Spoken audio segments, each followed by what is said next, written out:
Well, thank you again for coming. It's great to see so many people out here. My name is Krista Kinsley. I'm a mom from the Rochester Finger Lakes region and a concerned parent. As I'm sure many of you, we want to talk about some of the concerns that are facing us as far as parental rights.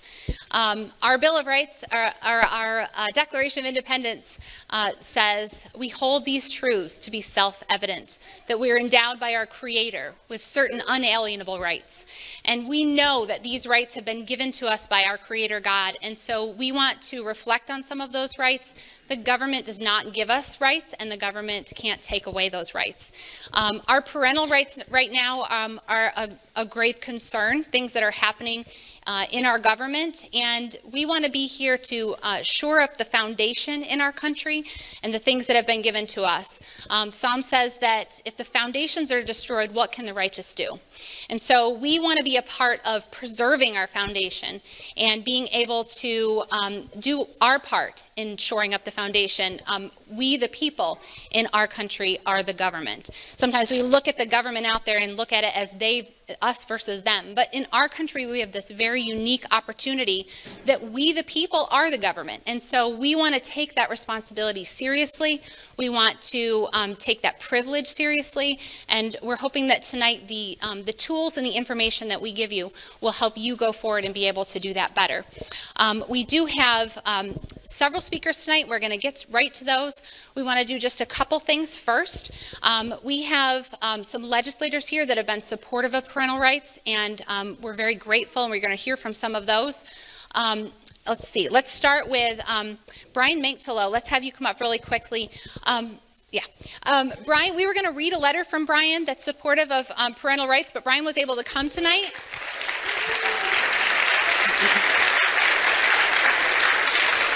So rather than me read his letter, I want to just ask Brian to go ahead and share his support of our cause here.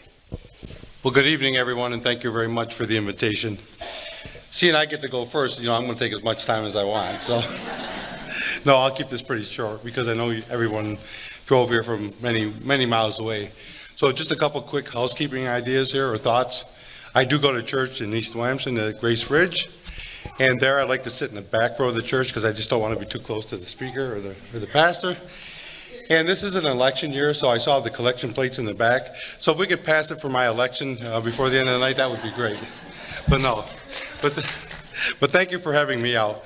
I do represent the 130th district, which is all of Wayne County, Hapacuga County, basically from the city of Auburn up to Lake Ontario, and the northwest corner of the town of Oswego County. So just a couple of things going on. Like I said, I'll keep this very short. Yesterday afternoon, when I was still in Albany, I had a young lady from the North Country pop into my office with her two daughters.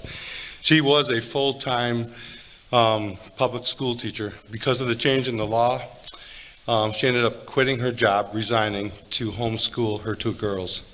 And those two girls were just 11 and 14, just a beautiful family. I felt so bad for them. And she asked me if I would consider to sponsor a bill. Senator Martinez does have a bill, it's a Senate bill, that allows the standardization of a form that the doctors can fill out for the exemption for the medical exemption. So I've reached out to Senator Martinez. I'd offer to sponsor that bill from the Assembly side. We'll see if it plays out, but we've already been in contact with them.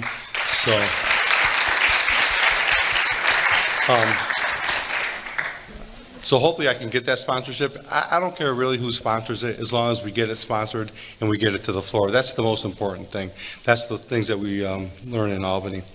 So just to give you a few more words and then I'll step down.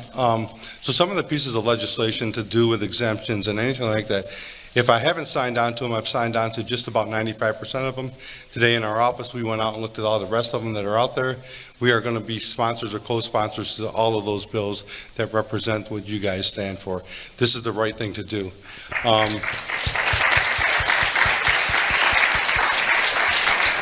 And this is about my personal belief. I do not feel that government should have control over a parent. I don't care what the situation is.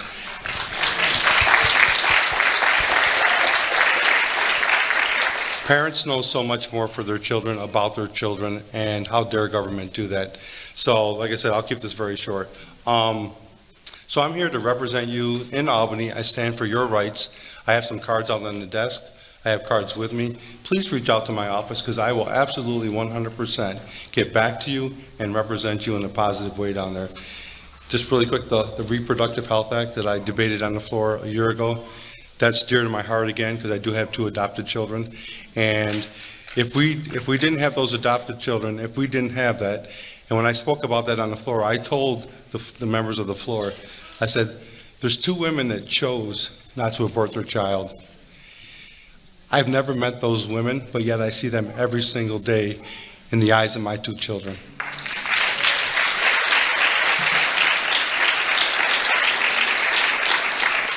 And what we stand for is so important, is a family unit. I'm a Christian guy. I go to church. I honor God. I believe in Jesus Christ as my Savior. I'm here to represent and support you and do anything that I possibly can do.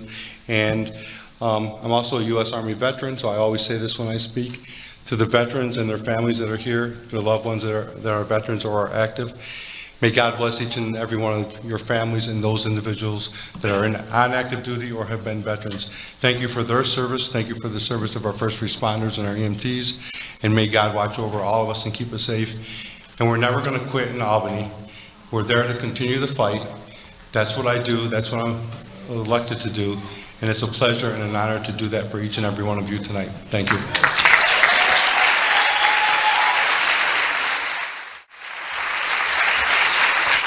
Thank you so much for being here, Brian.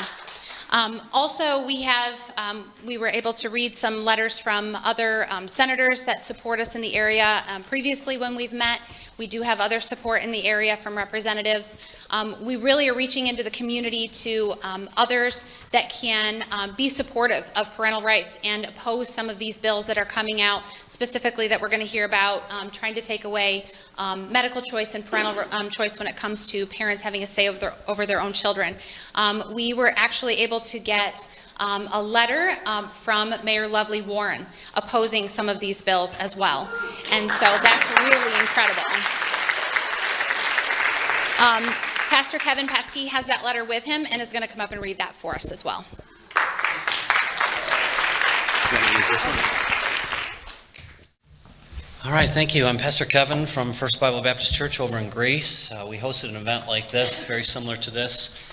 I guess it was back in November. We had probably 500 to 600 people come to that.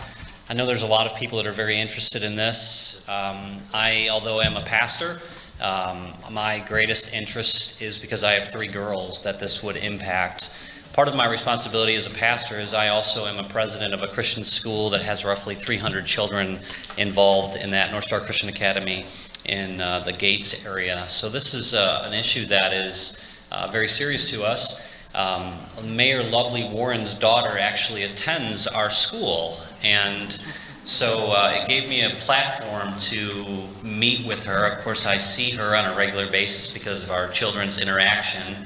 And I simply went to her office. I made a meeting and went to her office and presented the legislation that is concerning to us. And she had no idea of any of this stuff, like most people just don't. They're just not aware of these things. So I outlined what was taking place, and she made some promises to me that she would write some letters and she would make some calls to her friends. She did work in Albany for some time before becoming the mayor of Rochester. And so she made some phone calls and got to the bottom of some of these issues and wanted to make sure she truly understood them. And then she did write some letters. And so she has sent me 5 different letters that she wrote. Let me read the first one. It's to Governor Cuomo. She says, I write to you both as a parent and as the mayor of the city of Rochester to express concern with several bills that are scheduled to advance through the legislative process. Specifically A973, 73899, A6564, and A6512 relating to sexual education and parental consent regarding vaccination. As you are well aware, vaccines save lives, and I was pleased that New York State has some of the most advanced vaccination procedures and laws in the nation. I also believe that we must do everything within our power to maintain herd immunity from dangerous diseases like the measles, which New York State saw reemerge last year. However, it is my sincere belief as a parent of a young daughter that I and other parents must maintain input and consent regarding the health of our children, especially when it comes to sexual education. It would be unconscionable for a healthcare practitioner to administer an STD vaccine to my 9-year-old daughter without my consent, and has been suggested in A97S3899. We all want what is best for our children, and parents should be able to discuss these STD vaccinations with our doctor before administering the vaccine. Vaccines are meant to stop the spread of diseases like measles, but there is no risk to other children if my child does not receive this vaccination at the age of 9. Decisions about these vaccinations should be made by my daughter when she is of age or by her parents. I urge you to reject this legislation and protect parents' right to consent. Additionally, I oppose A6564 and A6512 mandating schools to teach sex education beginning at kindergarten, as suggested in A6512. I believe this bill strips away the rights of parents to be involved in their children's sex education and cause more harm than good. These types of decisions should be made between parents and teachers. Otherwise, it will cause more skepticism of elected officials and put public health professionals in a compromising position. As a parent, I believe that a parent's right to be involved in their child's health and medical decisions is a fundamental one. And in matters not related to mass public safety, parents should be allowed to consent to the medical treatments being given to their children. By allowing parents to choose, we will build a stronger, healthier New York that is based on trust. If you have any questions, please do not hesitate to contact me. Sincerely, Lovely A. Warren, the Mayor of Rochester. So this was specifically written to Governor Cuomo. She also has written letters to Senator Robach, Funke, and Rasenhofer. She also wrote to the Majority Leader Stuart Cousins. She also wrote to Assembly members Gant, Bronson, and Romeo. She CC'd Senator Liz Kruger and Senator Jen Metzger as well. She also wrote to the Speaker, Hasty, I believe is how you say the name there, and she CC'd a couple other Assembly members and all of that. What I love about this is I went into her office, we had this conversation as parents. She's a Democrat, I'm a Republican. You know, I said, listen, I'm a faith leader, I get that. You're a person of influence. We talked, I said, I can gather a crowd of people at our church and people that are like-minded. I said, but you have influence that I don't have with certain people, and I would love for you to wield some of that influence. And she said, of course I will. And what I love about that is I didn't go at her as a Republican. I didn't go at her as a Christian. I simply went as a dad to a mom and said, is this really what you want? And the obvious choice is no. What sane parent says, I want this for my children? So I believe that the best traction that we will get is by using the influence that we have in the circles that God has given to each one of us to just open up the community around us to say, are you aware of these things? And as that awareness comes to the surface, then we can make some real difference. Tomorrow morning I'm meeting with John Gilmore and some faith leaders from the West Side and some school administrators as well to continue talking about this. You'll see some billboards going up on 390, 490, and 590.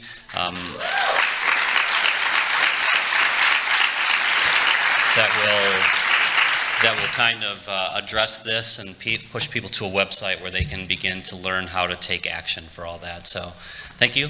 God bless you all. Great, thank you. So it's really encouraging to see as people become aware of the things that are going on, that they are starting to speak out and use their voice, and whatever sphere of influence you have, you can be involved. And so that's what we want to encourage. Find out more tonight so that you can do that. We want to invite Assemblyman David DiPietro to come up. He represents the area just south of the Buffalo area, and grateful that he could be with us tonight. He's literally traveling from one side of the state to the other as he's going from Buffalo to Albany, or south of Buffalo to Albany. So glad that he's able to make the trip over here and be with us and find out what he's been doing for us in Albany as well.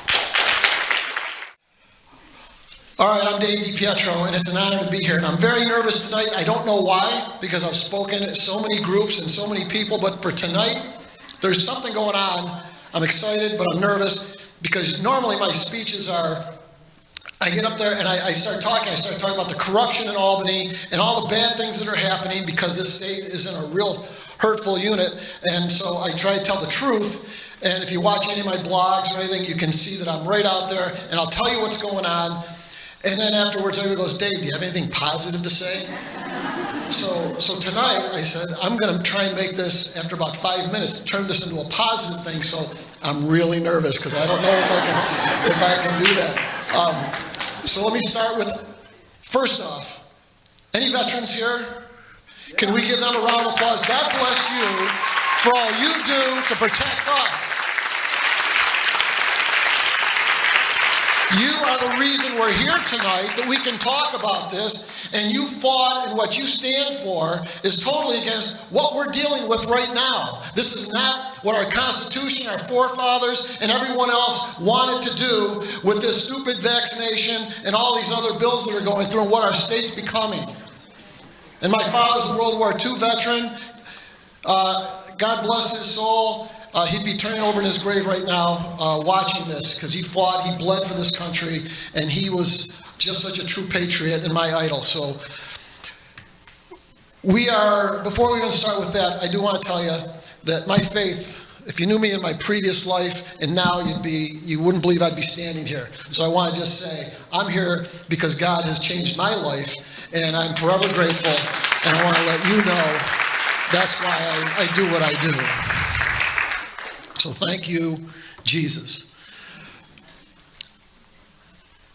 Let's start with political. Is it political? Yes, it is. All right, I can sit there and go Democrat, Republican, and go into all that. But I want to say our kids and our children are not political. Okay? Is that true? Yeah, we're not political. This was given to us by one party. But the fact is, in that party is a huge division, because there's a lot of people in that party who don't want any of this. And there's a lot of people, yes, that's right, and there's a lot of people in that party that are pushing it. So there's a huge fight. So there's a huge fight for the heart and soul of that party. And I can tell you, New York City dominates everything that we do in this state on all spectrums politically. It's New York City. Please, there's 150 elected assemblymen like me, right? So when I tell us at every place I go, 107 out of the 150 are Democrat. There's only 43 Republicans. We have no real say in what goes on there. If you saw my last blog I did, I tell people, my job, because we're in the minority, I'm in the minority, I can't get a bill to the floor. So my job is to vote on all the Democrats' bills. That's my job every day. We vote on what they want to put up. But I tell people, out of that 107, 82 are from New York City. So figure it out, 75 is the vote, 75 plus 1, they've got 82. So everything that goes through New York State has to be vetted from New York City. Does that make sense? And they do. So every time they go into conference every day, New York City people, if they don't want it, it doesn't happen. So it's real tough on a lot of Democrats to get their voice in too. On the ones that are fighting this, their voice is getting drowned out also. So I say it's political, but it's not. Okay, so I really want to make that clear. There is a fight going on with this. This is going to be a massive fight. And I want to say I've never seen a movement, and I was there for the SAFE Act, my very first day in Albany at 1:30 in the morning, that gets brought down on a message of necessity, and I was like, what's going on? And so all the gun owners, so to speak, they weren't as organized as you are. Okay, and I'm not kidding. I organized that group. I went around the state. But they were not. You are organized, and I want to make sure you understand that, because what you're doing is making a difference.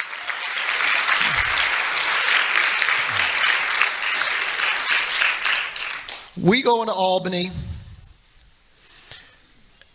I hope, how many people, raise your hand if you saw the video of the health committee vote last June 13th when it was changed. So you know what I'm talking about. Those that don't know what I'm talking about, there's a video, millions of views, and in health committee, the take away your religious exemption was brought up at the last day. That was our last day in Albany. And Gottfried, who's the chair of the health committee, is sitting there. And remember, Richard Gottfried said for a year He was with us. I will never vote against the religious exemption. I believe in that. I will not vote against it. You've got my word. And when that committee vote was taken, he changed his vote. Who was behind him? Tell me, yell out if you know. Who sat right behind Richard Godfrey? The Speaker. The Speaker doesn't go into committee meetings. He was then. And I'll tell you why, and you know why. So when they took that vote, Godfrey changed his vote and voted against us. But a strange thing happened. It tied 13-13. 13-13 is dead. It doesn't go anywhere. It didn't pass. He gets a nod on the shoulder from the Speaker. Dick Godfrey sits there, points down. This is all on video, so I'm not telling anything out of tail. Points down. Saeed, who's the Assemblyman from New York City, gets up. You watch him walk down, all the way down, bends down. The Speaker whispers in his ear. He stands up and says, Mr. Chairman, I'd like to change my vote. Is that true? People who saw the video. Exactly what happened. He changes his vote. It goes out of committee to the floor, and it's automatic, and it passes. And now we have lost our religious exemption. Okay? But a strange thing happened with that too. We lost our medical exemption. They said that would never happen. I debated that on the floor. You're not going to lose the medical exemption. Well, what happened? Yes, we did.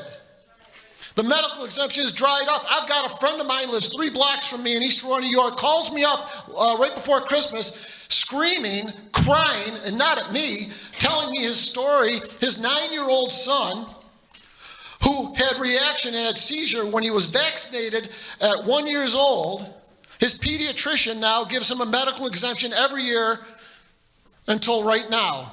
He said, my kid's kicked out of school, and my doctor, knowing what could happen, will not give him a medical exemption. He goes, Dave, my doctor knows, he's been treating him for 9 years, that if he gives another vaccine, he can die. And he said, I'm sorry, I can't give you a medical exemption. I can lose my license. And that's New York State, people. That's New York State putting pressure, the health department putting pressure on every doctor not to give the medical exemption. So what are they doing? It's all convoluted. They're sending it over to the school superintendent, who's sending it over to some health commissioner back to Albany to make a decision on your kids and taking it away from the doctor. How stupid is that? So what happened? Why did this happen? Because on June 13th, they passed it. On June 14th, 12 hours later, Merck, the drug company, put $48 million into New York State. That buys a lot of politicians, people. So every time people come up to me and tell me every day, Dave, do we have a chance of beating this back? Is this going to pass? Are we going to be able to beat it back? I tell them, I know 48 million reasons why it won't. That's how corrupt it is.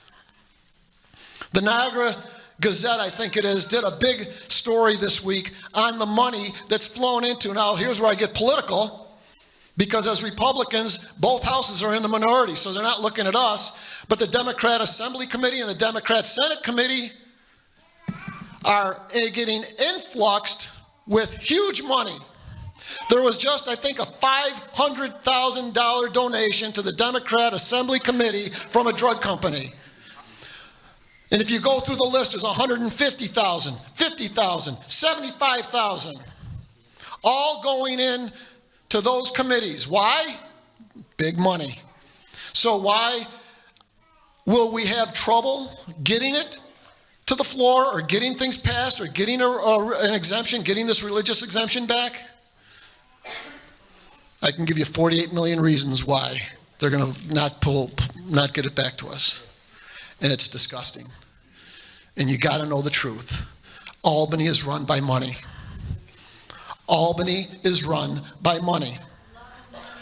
That's right, is the root of all evil. So when you're thinking, why do they do things up there? Why is Albany so corrupt? Why is Albany the worst government in the United States? By far. Money. Money It drives me nuts up there because I watch and I tell you all the time, the corruption drips off the walls up there. You can sit, and I always say this to people, come on out. If you ever can come to Albany, come visit me because there's a lot of great things you can see. I can get you down on the floor and you can watch things with me. We'll get some nice pictures. I'll take you around. That's fun. That's the fun part of the job. And I'll tell the story real quick. I had a guy come down from my district. He was a farmer. And he comes down, we get some pictures. He sits down next to me.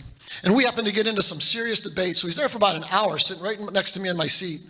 And he can't believe what's going on, because after about 20 minutes, about 38 people have come in my 7 years to visit. Half of them I don't know. They just say, hey, Dave, you put out that invite, and I came. And I've got 2 people next week, so it's really neat. And he says, he goes, is this really happening? And that's what everybody says after about 20 minutes. Did that really happen? Is that? And they're shocked. Well, this guy, it's quiet. There's a little debate going on. And this guy, all of a sudden, I didn't even know it. I'm just sitting there. He just screams out, literally. He goes, if it was up to me, there's windows all along, these beautiful windows along the top. He goes, if it was up to me, I'd back cement trucks up to every one of those windows and fill this place in it with everybody in it. Serious story. And the whole place stopped. And the speaker up on the dais looks at me, and he was just burning right through my eye. I was like, oh no, ethics charges, here we go. But then all of a sudden, you could see he was just about ready to say something, and all of a sudden everybody started laughing because it was funny, right? And then so he started laughing, and then that just, all of a sudden he just said, hey, Mr. DiPietro, please refrain your guests from any outbursts. And I was like, whoa, I got out of that one pretty quick. So that was nice. That's a true story. But we got to win this, folks. I can't tell you. We've got to win this. Here's the big thing. The Democrats, they changed the whole schedule. We usually get out end of June. This year we're going to get out literally the end of May because they changed the primary to June instead of September. We always had some primary September. They changed it to June. Well, of course, there's something going on. Like I said, there's a fight within them, so they want to make sure they're back in their district for June. So we lighten the schedule. So they've literally come out and said, look, after April 1st, the budget has to be done. So that's when the budget hits. So they said, after April 1st, we're literally not going to put anything controversial on the schedule. We'll have a nice, easy schedule for April and May before we go. So I'm saying we've got 8 weeks. That's their time frame. So we've got about 8 weeks between now and April 1st. So all these things, these bills could hit the first week, next week, the week after. We don't know because they won't tell us until literally the day before if a bill's coming up. So we've got about 8 weeks. We've got to keep the pressure on. The pressure that you've been putting on, that we've been going around the state, organizing. Every time we have one of these meetings, please, if one of these speakers says something, we got great people with great knowledge. If they say something you like, tell people. Number 1, get involved. Number 2, and if you want to have, and you're not from this town, you're from a neighboring town, and you want to have a meeting, even for 20 people, call us. We'll come. We'll speak. We'll inform you. We'll give you everything we know about it. So I'm not getting into the science, and that's for everybody else. I'm telling you the political end, we've got about 8 weeks to beat this back. We have done an amazing job. When you guys came up on the first week of session in January, made a huge impact. I can tell you. Awesome. Great job. This is one of those issues where people just naturally said, vaccines are safe and effective. I hear that all the time. That is just a marketing tool, folks. We know vaccines are not safe and effective. Ruth Bader Ginsburg herself from the Supreme Court issued a ruling and said all vaccines are unavoidably unsafe. That comes from the Supreme Court. Ruth Bader Ginsburg, unavoidably unsafe. So when people realize this is the one thing I was just talking about out in the hallway, when we educate people or they wake up and they get all this information, they start scratching and they go, wow, I didn't know that. And once you know it, right, you never go back. Once you know it, you're going to stay over here and you're going to say, you know what, I got to tell people. And I'll tell you when it really hurts, because I've taken this personally over the last few months. I told my wife, I said, I think I've been depressed. I said, because I've listened to so many parents whose children have been affected, and I've cried, and it just eats me up.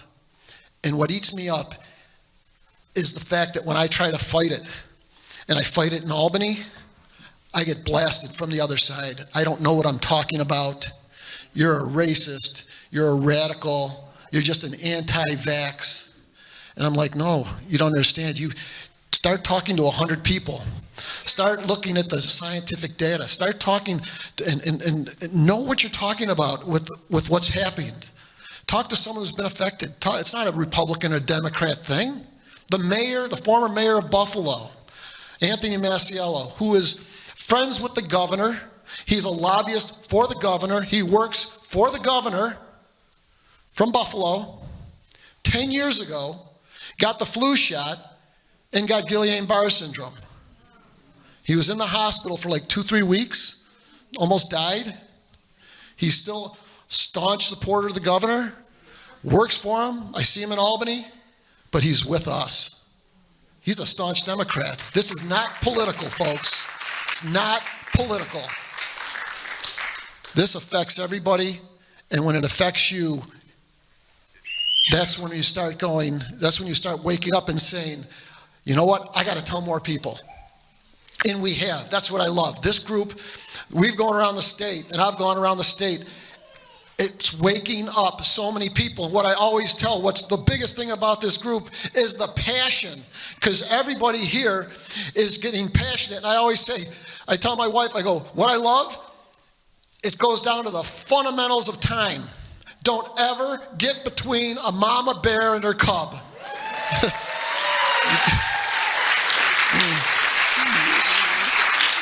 You have overstepped your bounds by doing that. And anyone who doesn't understand that, God rest their soul.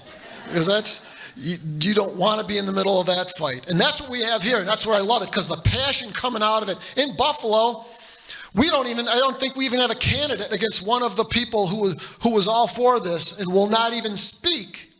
An assembly member who will not even speak with his own constituents when they go up to him and say, I voted for you and I'd like to sit down and talk to you about this.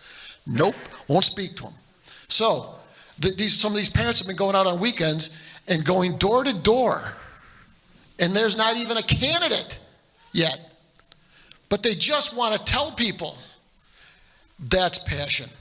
And that's where a bunch of people are running scared on this whole thing politically. And we've got to beat it back, and we can. We got to keep writing those letters, the red postcards, the red letters. They got to keep going, folks. The pressure's got to double right now. Triple, yes, triple. You got to make the calls. And I tell people, don't be nice. Don't sit there and go, oh, okay, Mrs. Assemblywoman, I understand. No.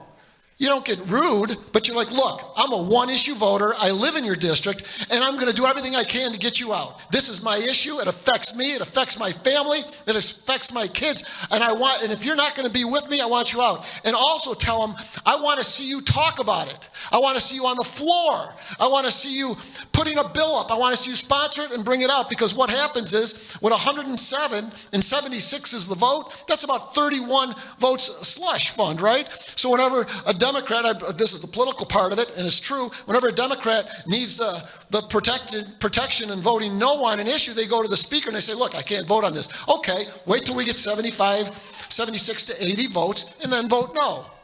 And that's what they do. So they'll sit there and say, hey, I voted against that. Yeah, you did vote against it.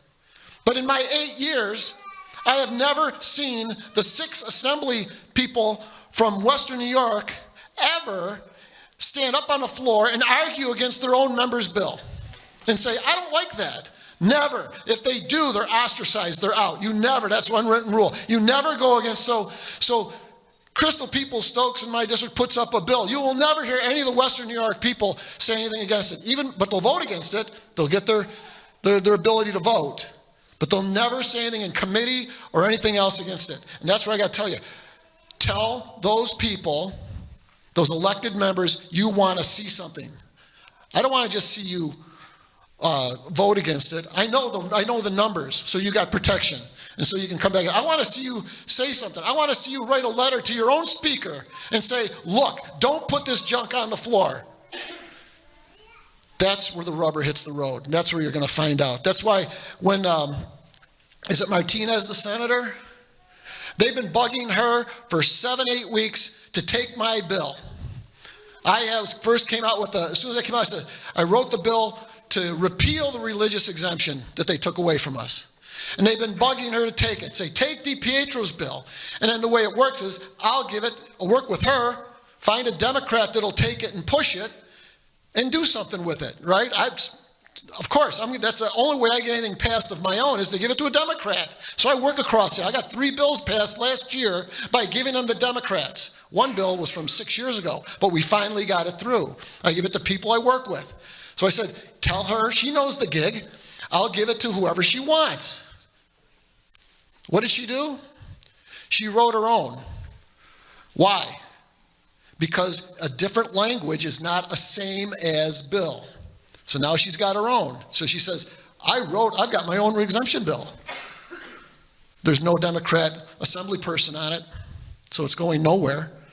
It's not the same as mine, so she can even say, look, I've got an assembly person with me, because she will never let a Republican go on it. That's the down, dirty fact of politics. So when they say she's doing this, she's doing it for political cover.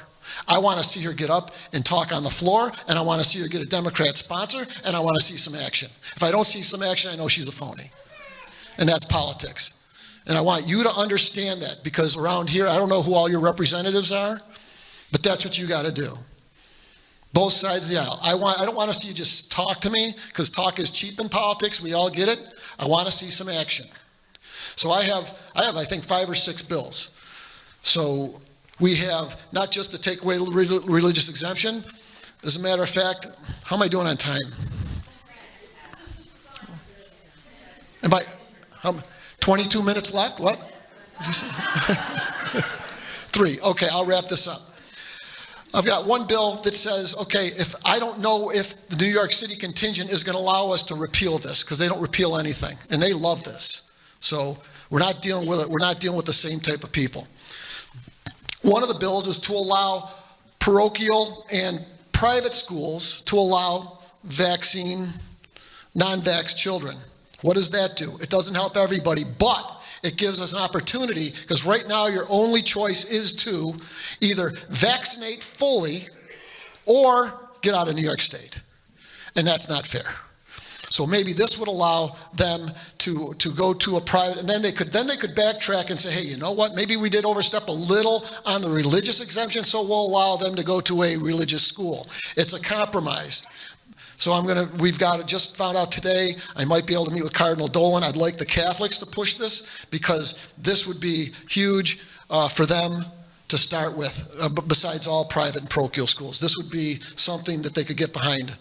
I just want to say I do have that bill. I put in a bill that so that before anyone gets a vaccination in New York State, they get 48 hours before they go, because when you go to a doctor's office, that's his setting. So when he says something, you're sort of like, yeah, okay, sure, doc, sure, right? No, 48 hours before any vaccination, you get a list from the doctor of all the ingredients in the vaccine and also all the negative reactions to the vaccine.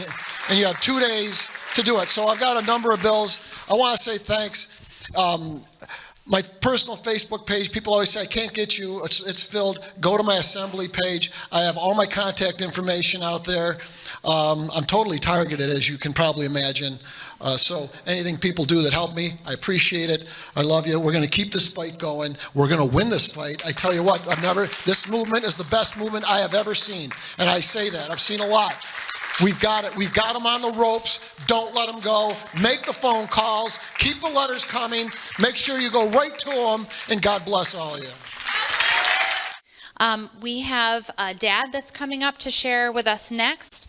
As you know, 26,000 kids were impacted and beyond last spring when the religious exemption was repealed, and then subsequently through regulation the medical exemption was essentially taken away as an option for parents. And so we're going to hear from Carl Schwartz today, and who's going to tell us a little bit about some of the impact it's had on his family. You know, I didn't wake up one day and just decide that I wanted to sue the government. They threw my son out of school, my most vulnerable child, and I demand justice for Thorn.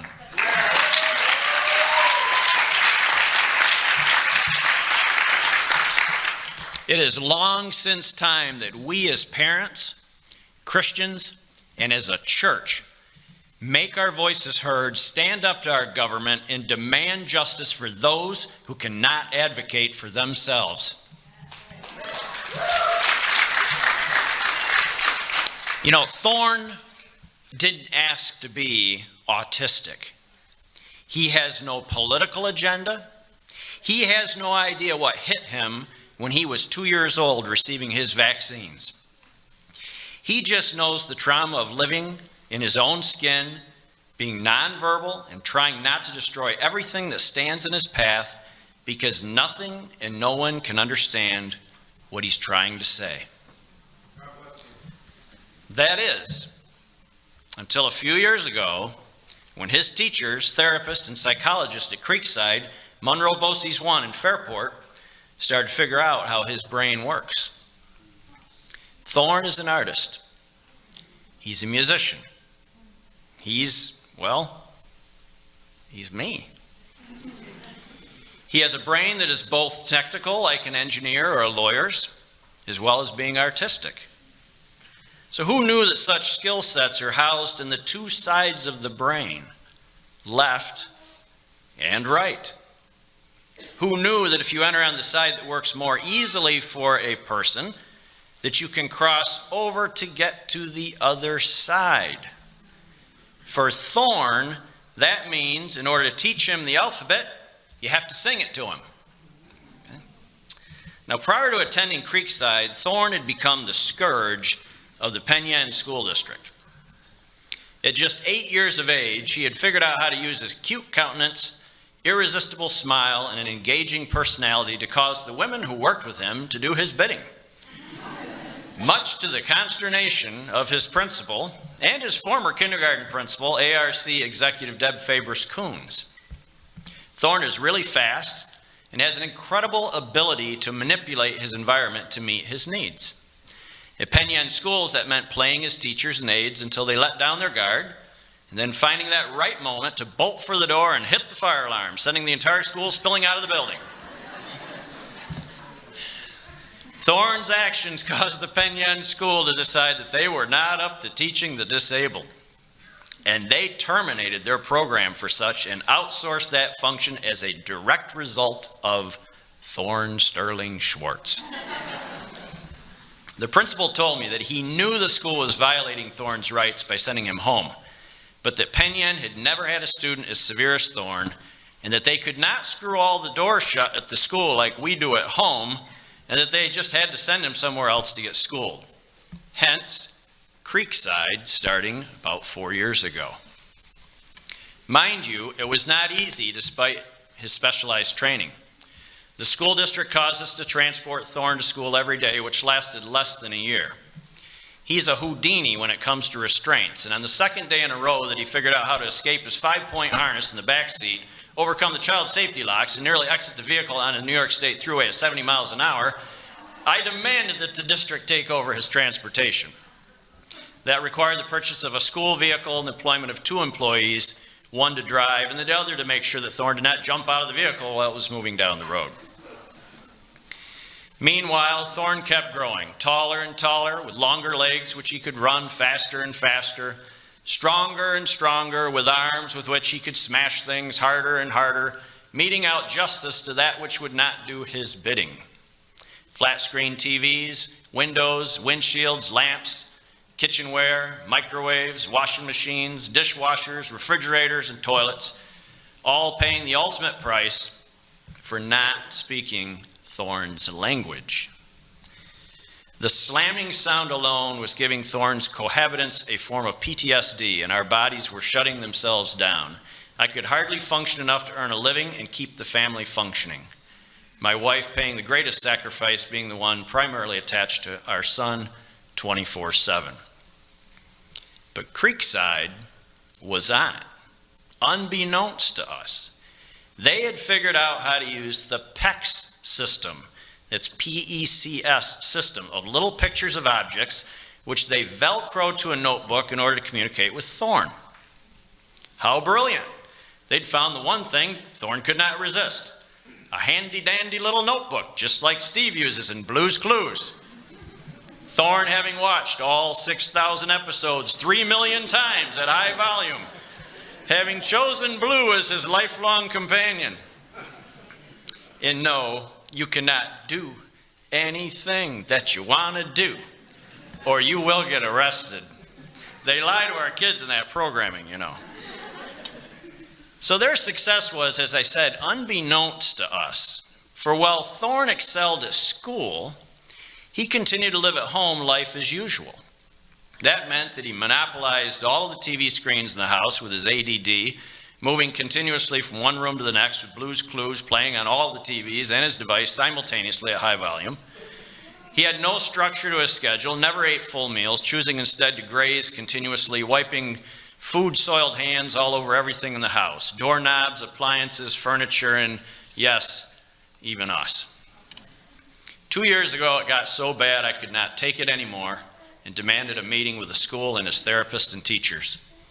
I respectfully demanded that they stop lying about Thorn's progress, meeting his educational goals, keeping him from being considered for physical placement. I was done with being a punching bag for a boy whose condition was beyond hope. They looked at me like I was a slime ball father. They told us that Thorn was a model student and that he was communicating well. I turned to the principal and, while pulling his arm, told him, "This is the only communication I have had from my son." I thought they were talking about the wrong student altogether. Thorn had figured out how to have it both ways. Lots of young, pretty women demanding compliance at school for whom he would perform, while having his good old-fashioned rodeo at home with mom, dad, and older sisters. Once we learned that, it was over, because the school figured out how to bring school home. So we as a family received coaching so that we could emulate the teachers and therapists from school, utilizing their techniques to get control of Thorn at home and settle him down, such that we could feasibly cohabit with him. That process took about a year to be realized, and going into last summer, Thorn's behaviors had improved so much at home, I decided it was time to start restoring our home from the damage that he had done. I repaired the holes in the drywall, I painted the rooms, installed pieces of trim he'd torn off the wall, and finally was starting to figure out how to replace the solid hardwood kitchen cabinets that he'd torn apart.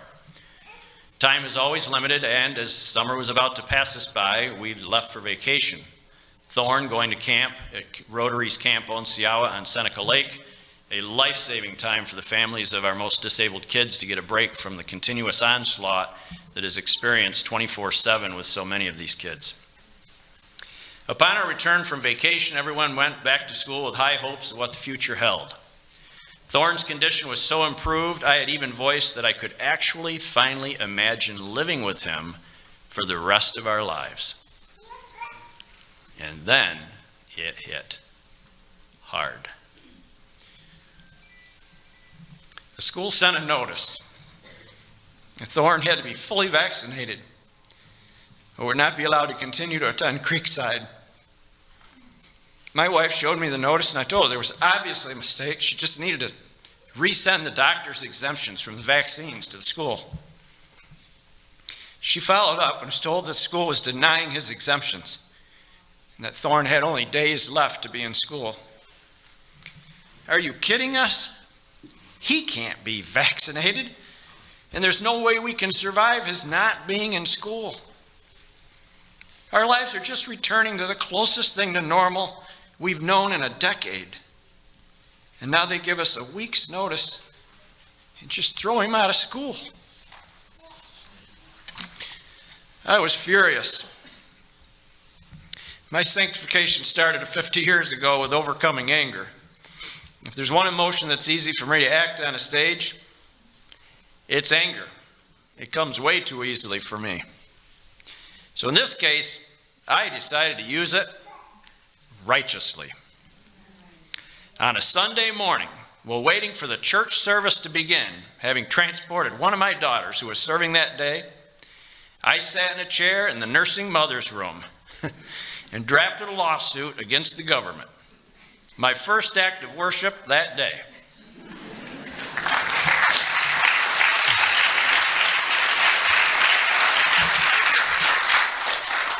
One of the anchors at News 10 referred to that action as being what Christ would have done. She got it. Thorne has regressed in a major way as a result not being allowed to attend school. It's been almost impossible to cohabit with him, and we as a family are exhausted. How long can we sit by as individuals, as a people, as a church, while the government continues to strip us of our rights as parents to raise our children in a way that is best for them? How long can we let billionaire forces bribe our elected leaders and cause them to line their pockets with money while the most vulnerable in our midst suffer? Too long we have been silent, beaten down by those who abhor our beliefs and attempt to force theirs on us. We are the people, and we the people need to stand up, find our voices, and demand that our elected leaders hear us and protect their constituents, like Thorne, who needs to be back in school.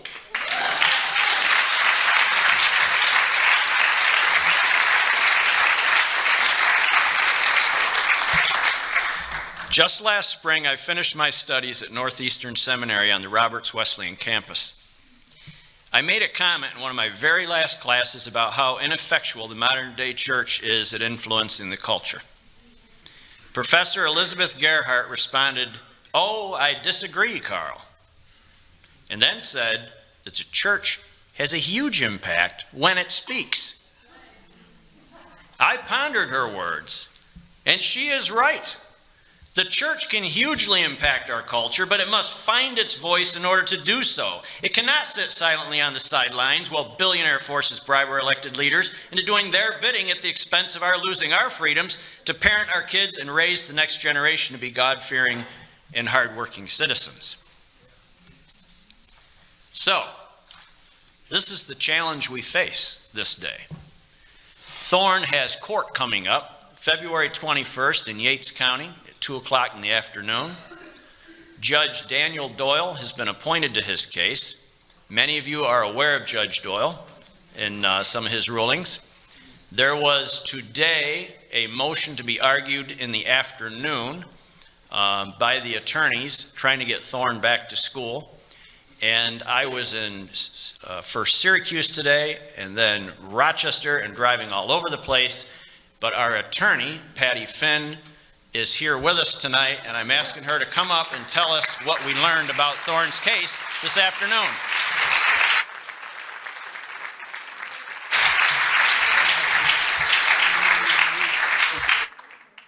Hello, everybody. I know so many of you, and it's really great to be here.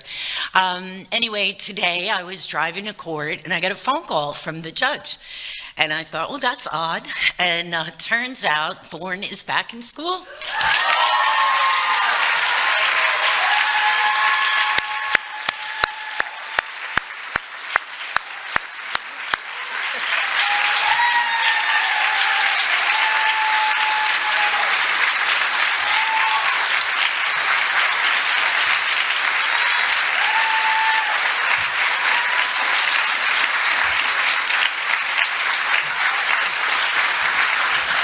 Praise God, and thank you. And I should tell you, judges don't normally do that. Usually I throw myself and beg and all these other things, but we attacked the regulations. They're completely unconstitutional.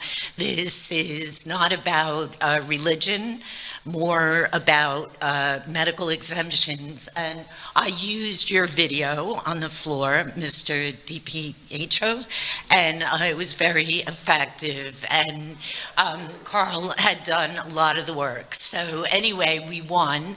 Now, on the 21st, please come because there's more work. Even though Thorne is back in school, we're going after the regulations as unconstitutional.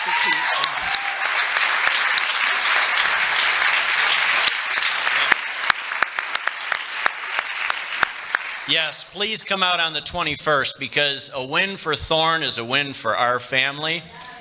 I will not rest until we have a win for every child in this state. Please come out and support this thing.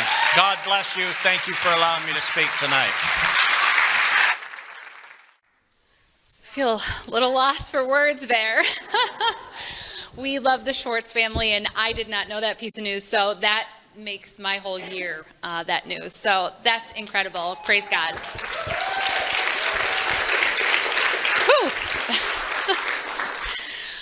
Well, I want to keep the night moving. And so next we want to have Father Michael Copenhagen come up. He is a priest here in Rochester. And, you know, we've had an issue with, we do need the church and faith leaders to be out on the forefront of this and speaking for our parental rights and our religious rights.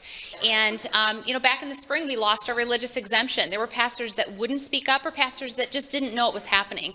And we really appreciate Father Copenhagen has been right there on the forefront, speaking up for those freedoms and the concerns that we face. So thank you for being here tonight. So I'm a Byzantine Catholic priest in the Rochester area, and some may know, some may not know that we have, there are a few that are married, so I actually have 6 kids. So they're a big reason that I'm here tonight, because not one of them is allowed to go to school. So between working full-time teaching and running a small church, now we're homeschooling. So there's a burden there, there's some blessings, there are some difficulties, and it's something that got me to go from the level of maybe theory that I teach in class about moral theology, and to really ask the question and to look at principles as important. So whatever your background religiously, what I would ask, and I think it's a really centrally important thing, and I think it's already happening, I see it here, that any differences, they're set aside, because ultimately this issue is an issue of the sovereignty of the family. It's an issue of God's design, and that's under assault. And we won't have the freedom to do anything in terms of prayer or worship God in any way if this is lost, because this is really a core and central issue. So my own involvement, like I said, it started with various strands coming together. And eventually, you know, as a teacher, especially in moral theology and ethics, we ask a lot of bioethical questions, and we discuss those things in class. And so they're front and center. As a priest, I see people in the hospital toward the end of their life. I see people, you know, beginning of their life, end of their life, and these questions come up very frequently. And I want my students to understand that solid moral principles are very important. You can't go through life swaying with the wind. You can't be a reed in the wind, like our Lord says in Matthew's gospel. You have to be one who is standing in principle. So there's one thing that's in the news right now, this concern over the coronavirus, right? And one of my concerns about that is that it will be used to take the wind out of the sails of what we're doing, which is laying a lot of groundwork that's very principled. And so this is an example, a prime example of something where whatever the circumstances are, whatever the reality is, however serious or not serious it might be, however our country might be affected or not affected, that all the more we need to understand the principles of medical ethics and moral principles, so that, you know, even if something serious were to ever happen, that there are basic things that are rights in light of worshiping God, and things that the powers that the state has and the powers that the state does not have, really is the way to put it. So I want to mention a handful of serious issues that don't sound at first related at all to this, and maybe you'll see the connection when I've gone through them. The first thing is abortion for scientific research. What does that have to do with the question of vaccination? Well, there's one gentleman, his name is David DeLayden, and he's put a bunch of videos up. You might have heard his name in the last few years, exposing the harvesting of fetal remains from abortion facilities. And for exposing this, he's been punished and persecuted, and the court system has come down hard on him in California. And this is, something in any other area, if this investigative journalism was done, it would have been lauded and granted a Pulitzer Prize. But because of this, he's being slammed really hard. And he faces lawsuits and fines, but he's a man of great serenity and great faith, so he's dealing with it fine, and it's probably making him stronger in a lot of ways. But because he dared to lift the veil on this, he's someone who has been persecuted. Euthanasia, another seemingly disconnected issue. If you know, locally Rochester has Dr. Timothy Quill at the U of R, who in the 90s sued all the way to the Supreme Court to have euthanasia permitted. And the Supreme Court at that time rejected it, but it was the beginning of tilling the soil of our society to push this issue on us. And so we've seen since that time an expansion to more and more people of euthanasia. In Europe in particular, it's been expanded to handicapped children. In Canada, it's been expanded just across the lake at Toronto. If you're a doctor who refuses to refer someone for euthanasia, then you can lose your medical license. And there's no saying no to that. You'll lose your medical license if it's found out. And so, all of these issues, when you start to look at them, they all tie together. All the big social issues, really. Ask any big social issue, what is it? And it's the family. It's the sovereignty and dignity of the family that comes up. And so you see with this euthanasia issue, there are experimental drugs in some cases I read about recently being used in some states in the Northwest, that some of them aren't effective enough to cause death. And so you have people suffering, some of them work in a way where they cause tremendous pain, and yet this is the death with dignity that was sold to our population and is being pushed even now. So you have those issues. Then you have, for example, Alfie Evans or Charlie Gard in the UK with the nationalized healthcare system, where there is no second opinion because there's one entity in charge of healthcare. And you have forced medicine, which is a developing reality in those places. It's families completely removed from decision making. The target of assault is the family in those instances. And it's happening in other places in Europe, but the UK is particularly noteworthy for this. Alfie Evans it said that when they took him off the machine, he'll be dead, in minutes. He lasted for days when they took him off, and his parents fought, and it was public, and it was dramatic to see what happened. They removed food and water, which must be given. You can't starve and dehydrate someone to death. It's completely immoral. And so that was eventually restored. He kept living, and so whatever the circumstances of his death were, and it was in the middle of the night after his drip was changed, and he was making the healthcare system there look very bad across the world, that he finally passed after much pressure was put on his parents. And we watched this as students in my class. I made it a current events issue so that they could see, and in the context of what's happening, ask the questions. What are the moral principles that apply to this situation? What are the principles, not just for that family or for that health system, but the principles that each of us has to live by? Because if we don't live by principles, like I say, we sway with the wind. Within the last several months, you may have seen the case in the UK of a mother who was mentally handicapped, and the grandparents were willing to raise the child, and she was told by the court that she had to have an abortion. It was going to be forced. What's that for family rights of any kind? And eventually the public outcry caused that to be removed, but after the first case, there's less coverage, and then it's pushed further and further, so that soil is being tilled in that way. Then you have the question of the ethics of transplantation.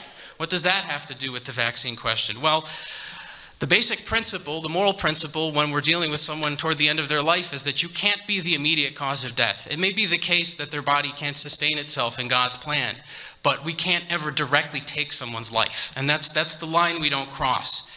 And so there's a question, and it's really a debate among ethicists, about brain death. It's a concept that was invented in Harvard in the 60s, and it's used as the premise or the pretext for vital organ transplants. And that's the highest functioning system in the body. It shuts off first, and the soul is there.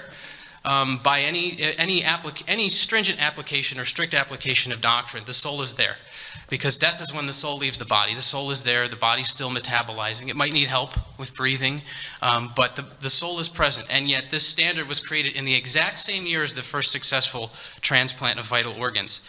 And so now the standard, progressively, if you pay attention, is being lowered so that you can have more brain activity and declare someone legally dead and take their organs. And it's an industry. Really. It's something that affects the way the medical, if you've heard Dr. Paul Byrne speak at all, it affects the medical textbooks. It affects the entire healthcare system, and doctors are kept to some degree in their training unaware of these issues.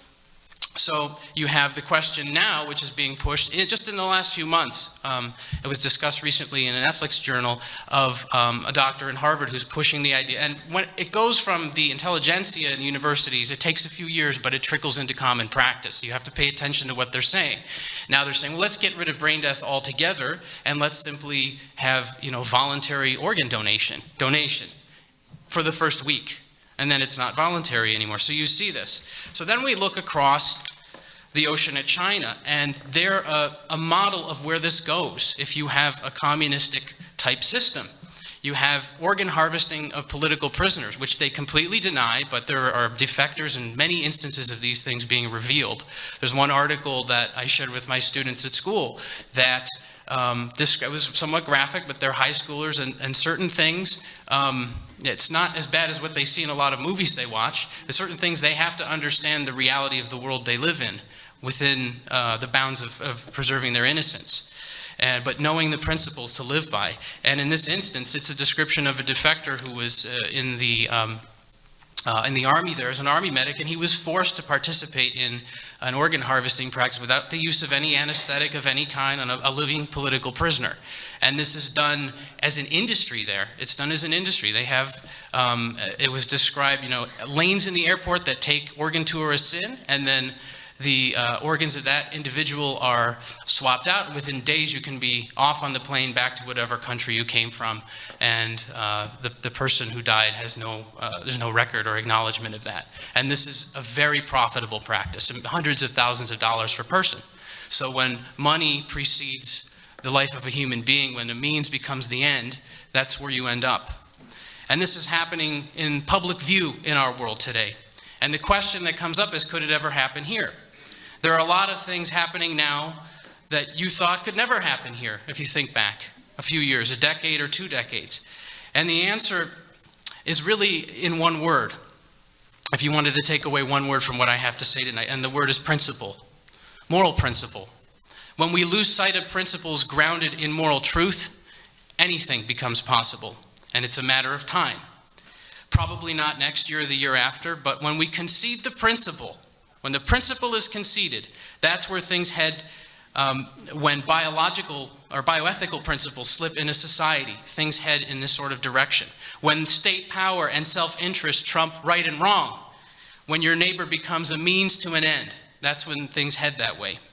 So I'd ask you to tie this in, to show you how all these strands connect with the vaccination issue. Raise your hand if you think it's wrong for a medical personnel to force a medical procedure on you without your consent. Because the state of New York and the governments of other states do not believe that that principle exists. I would hope that doctors and scientists would retain their humanity and conscience to see the intrinsic evil in the above issues I just mentioned.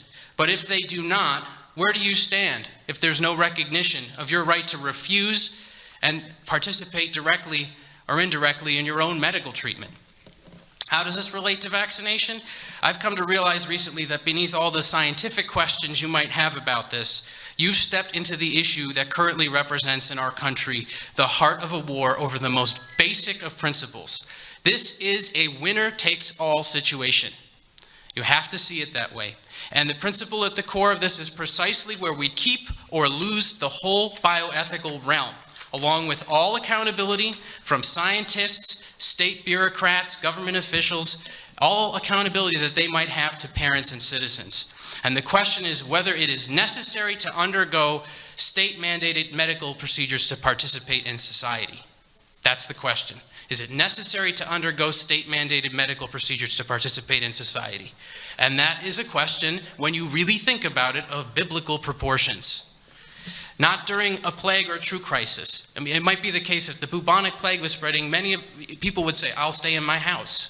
Of course, the state has the power to quarantine in a true, legitimate crisis, but never to force on someone a medical procedure, even in a serious crisis, because your consent is absolutely fundamental, informed consent. So this question is at the foot of the door. And once the principle is established that a medical procedure can be performed on you, it's not a question of a difference of kind anymore, only of degree. And all those things that I mentioned become open, real possibilities that are just a matter of the society moving itself that much further, or that much more of people ignoring these issues. When I testified in New Jersey, and there was a little victory there. You saw how one person holding out on principle in New Jersey was able to stop, at least for the time, in the heart of the pharmaceutical industry, the loss of their ability to say no, the loss of their participation in medical questions. New Jersey Senator Testa said that the government cannot pierce your skin with a needle and draw blood without a warrant, but somehow constitutional protections don't apply here anymore. It's an interesting question. You see the violation of principles that exist in other areas. As you know, in New York, the state says that you no longer have the right to refuse. Whatever the current and ever-growing vaccine schedule is, to attend school from daycare up, with new legislation on the way that we heard about tonight and that you see coming down the pike. So the talking points you're going to hear, particularly when government officials are pushing this, is that it's the common good versus public health, or common good and public health versus religious liberty. So you see religious rights versus, and the common good simply trumps in this area. And when you know your moral theology and basic bioethics, that's simply not how it works. If something is intrinsically wrong, if it's evil, you can't do it. It doesn't matter how many people it benefits, because that's not really the common good in religious tradition. That's called utilitarianism. That's an atheistic principle, the idea of the greatest good for the greatest number. It's mixed with the legitimate idea of the common good. We can act for the good of society, but that does not mean that you can do something intrinsically wrong. And people see in many of the uses of these things the different questions of intrinsic evil. So I can summarize the argument by quoting what I said at the New Jersey Senate hearing. So to quote that, while the church is not opposed to vaccination in principle, informed consent by the patient, free of coercion, is a fundamental pillar of the Catholic bioethical tradition and any humane medical ethic.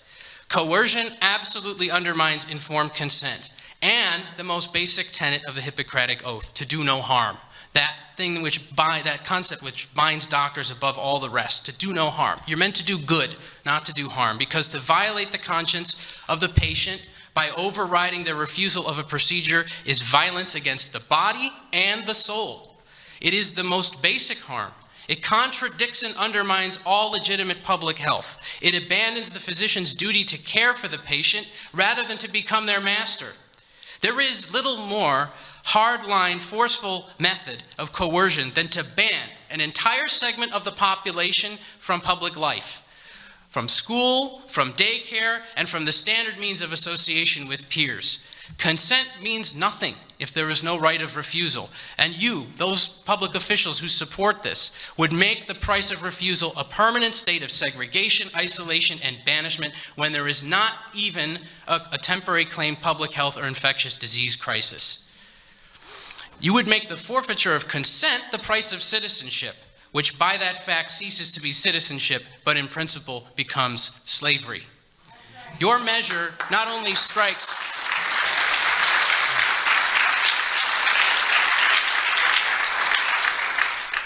your measure, and let's expand that to any place where this is proposed or where it's a fait accompli in our state, your measure not only strikes religious freedom, it undermines the common good generally, which they appeal to promote this. It undermines the common good, of which public health is one part, by establishing the principle of state ownership of the citizens in their persons. It dissolves the common good by dissolving the autonomy which is the very essence of citizenship. And among the logical consequences, if you collect mass data from inoculations that are forced, you're engaged in forced human experimentation, by definition.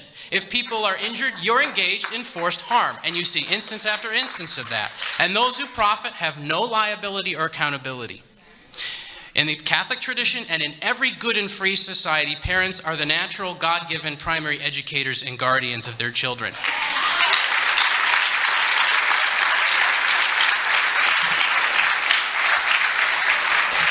That right belongs to parents, not to the state.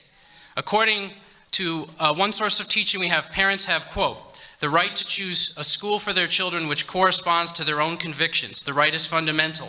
Public authorities have the duty of guaranteeing this parental right and of ensuring the concrete conditions for its exercise. And that's something that every Catholic is meant to be taught at some point. These are not only principles of faith or ethics, they're principles of sanity. If you pass a measure removing any exemption to attend school, you bear for all time, any public official that does this, bears for all time the full weight and moral responsibility for outlawing the full public practice of the Catholic faith, for coercion which fundamentally subverts the moral law and the rights of citizens and undermines the very nature of elected office itself, which is to preserve the good and not to dissolve it.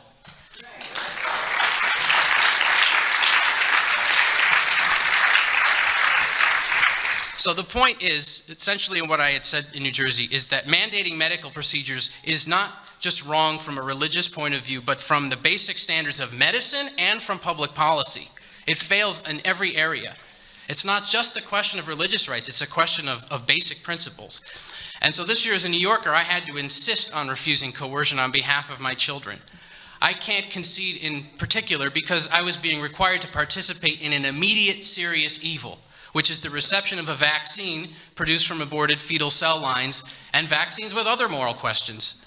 There are some in the church who have looked at this almost exclusively in terms of distance from the abortion, which doesn't really get into the full reality of the issue. The trouble is that there's more at play. Many priests and conscientious Catholics will point to the main issue as theft, and I'm sure many of you here. Theft, desecration, experimentation, and trafficking of human remains obtained through violence. That's the sin. That's the thing that we can't cooperate with. And the trafficking of human remains is intrinsically evil, and I'll say it. And if anyone wants to deny that, they have to actually mention it, because people who are saying there's nothing intrinsically evil here fail to bring that up. So I'll bring it up. The trafficking of human remains is intrinsically evil. I don't care what level you're at.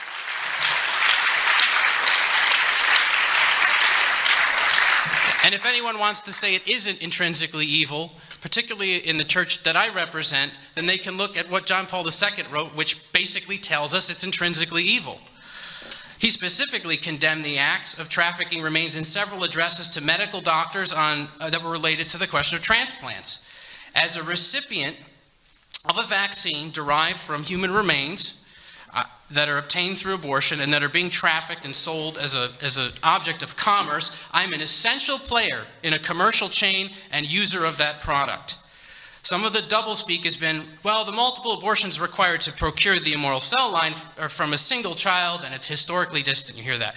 You know in reality that the number of abortions required to get it right, to get what they wanted, was much more than that, some cases close to 100.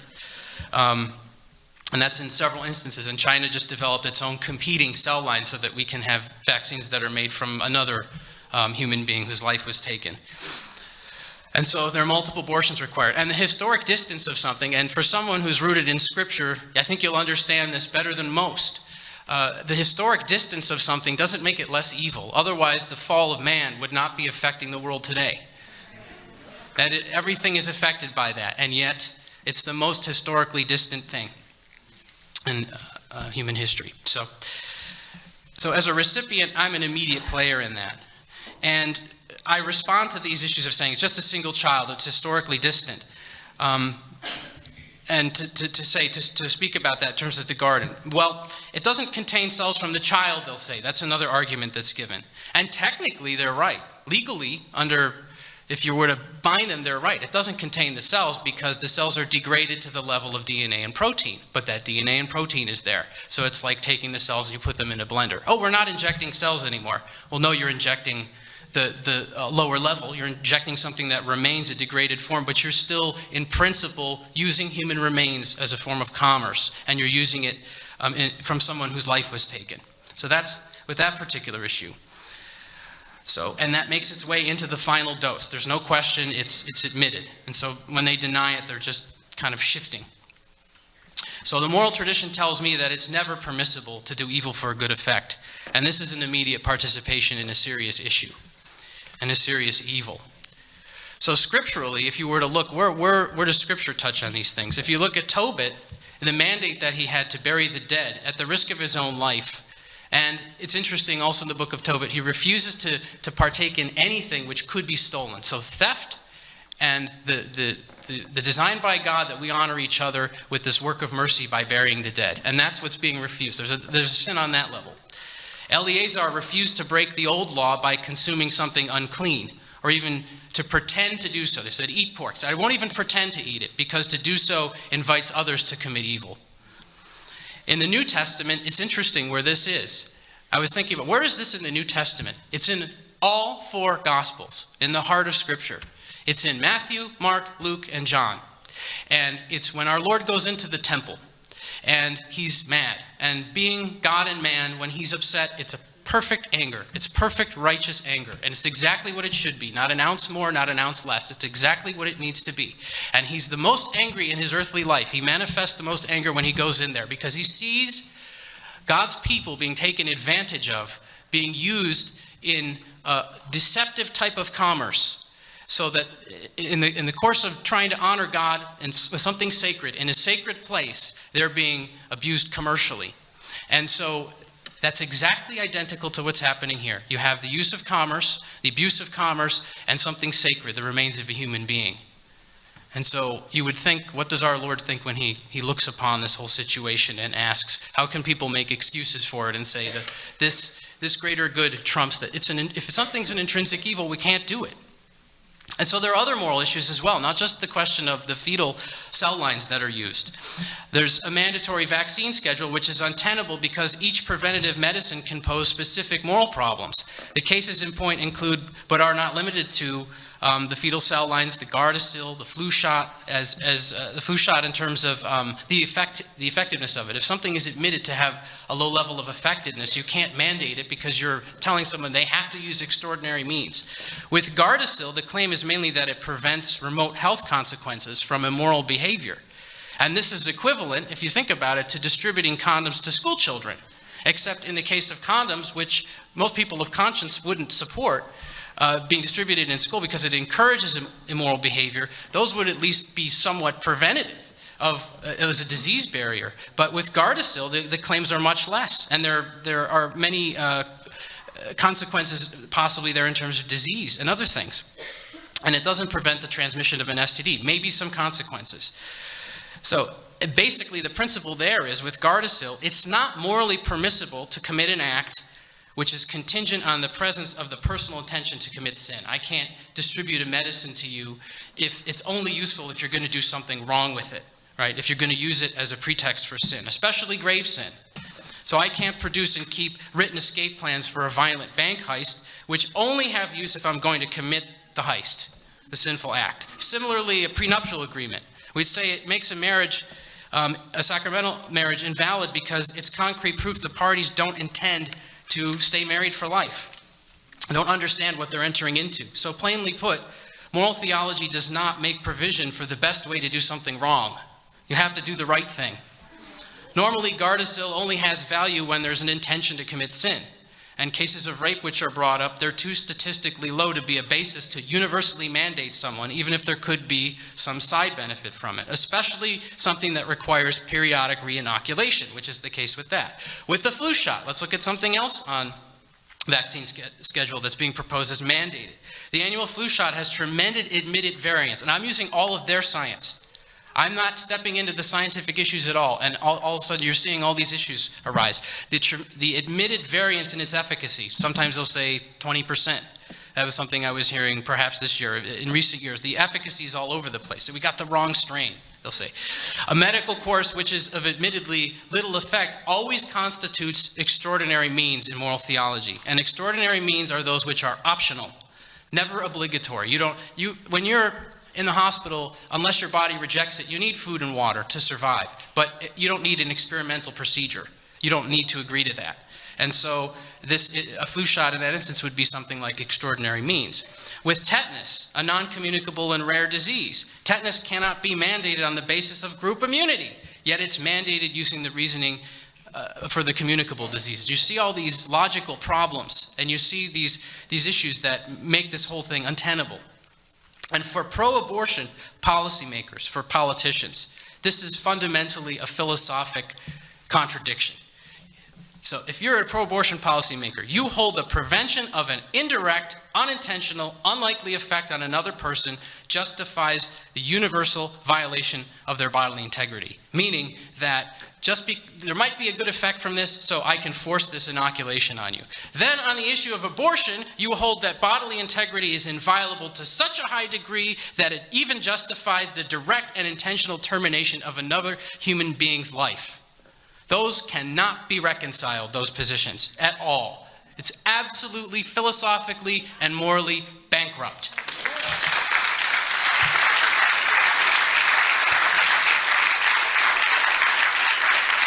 And it proves something.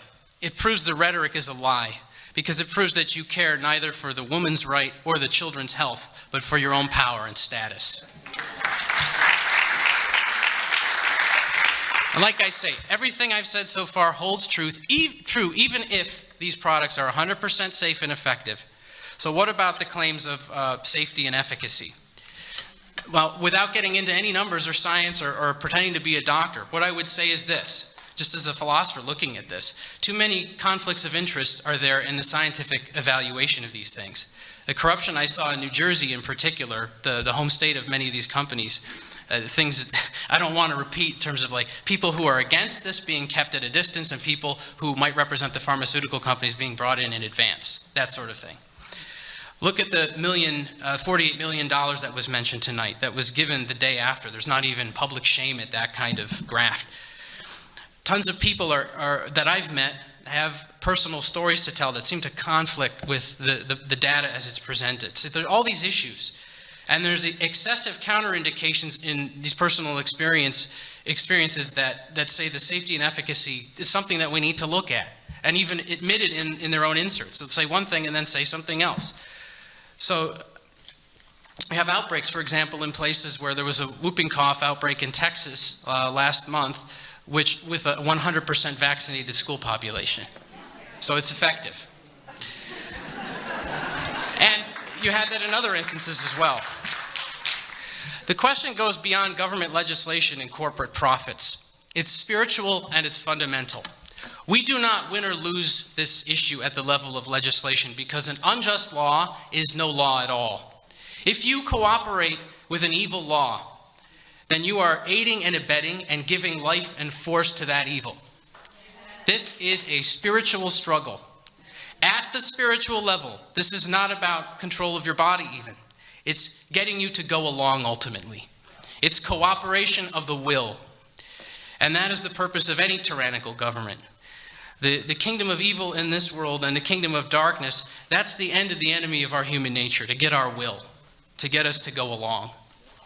No one believed the propaganda in the Soviet Union, and we're seeing lots of things that remind you of the Soviet Union recently, and particularly in this state. Everyone knew Pravda, which was their media it means truth. Everyone knew that it was a lie. Everyone knew it was propaganda. And it was the intimidation, though. It wasn't a matter of having people believe it. Everyone knew it was a lie. And when Pravda came on, the Russians knew you'd go out for a walk, because why bother watching that? But it was the intimidation, getting you to cooperate in the evil of the lie through the principle of silence, through concession, and through cowardice, to agree and to pretend that a lie is true. And so then they have your will. In a word, cooperation with evil, that's where this leads, if we go along with it. And that is where we succeed or fail. If we refuse to consent to evil, we've already won. If we are not willing to refuse, we've already lost. The spiritual goal of all of this is to put in place as much evil as possible, as quickly as possible by stealth. You see it. Let's have a law announced the day before we're going to vote on it. How is that government by the people in any way? So that you can wake up the next day and have no choice but to lose the comforts of life or capitulate, to force you in a position. It's the ultimate spiritual strategy of the enemy. That's how he does it. He doesn't need your body. He gets that by default if he gets your soul. And so the only success in this campaign, in this great movement, will be a two-pronged approach. Yes, go ahead with dealing with the legislatures, with the media, with info campaigns, with meetings. But when politicians who hold the reins of power just see you doing that, they'll laugh at you in the end if you stop there. If we believe the lie that elected officials hold our fate, then they do hold our fate. So there must be a second prong to this movement.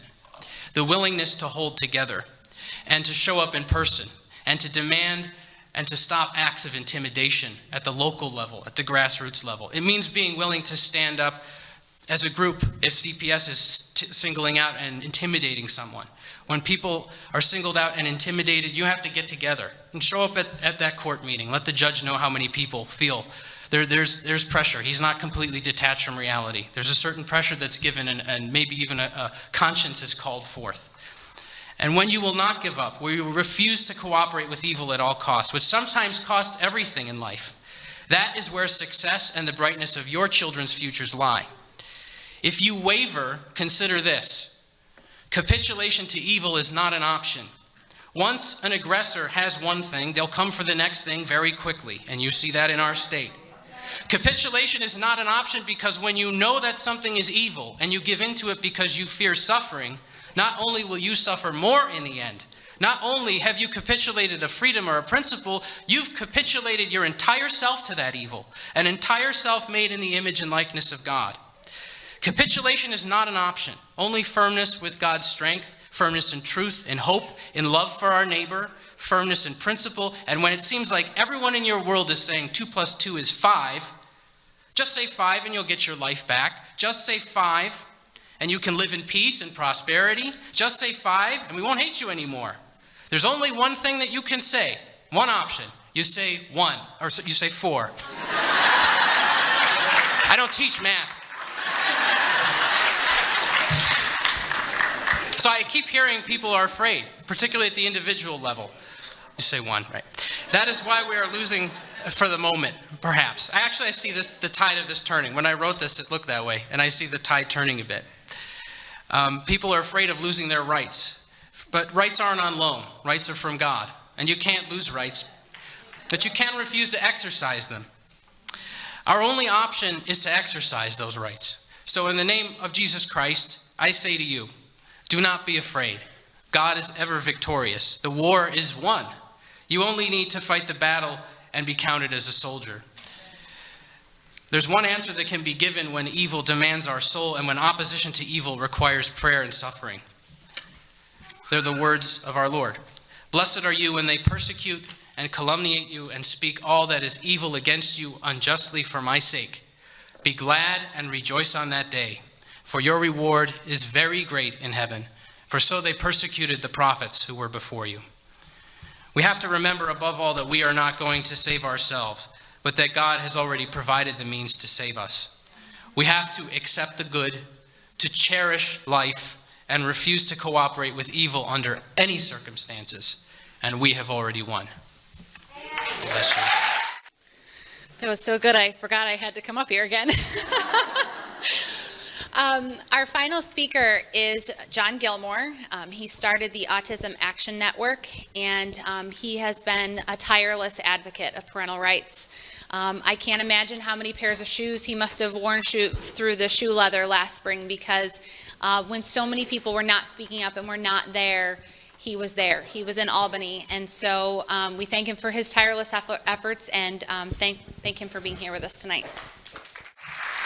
Father Copenhagen, you're a tough act to follow.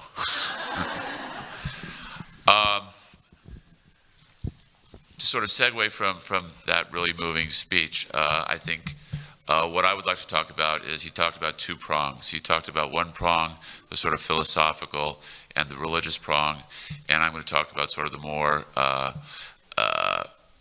political prong and the nuts and bolts of doing that. And sort of to help me make the segue, I'm sort of reminded of a song from World War II. I'm sure you probably all heard about it. It was, Praise the Lord and pass the ammunition.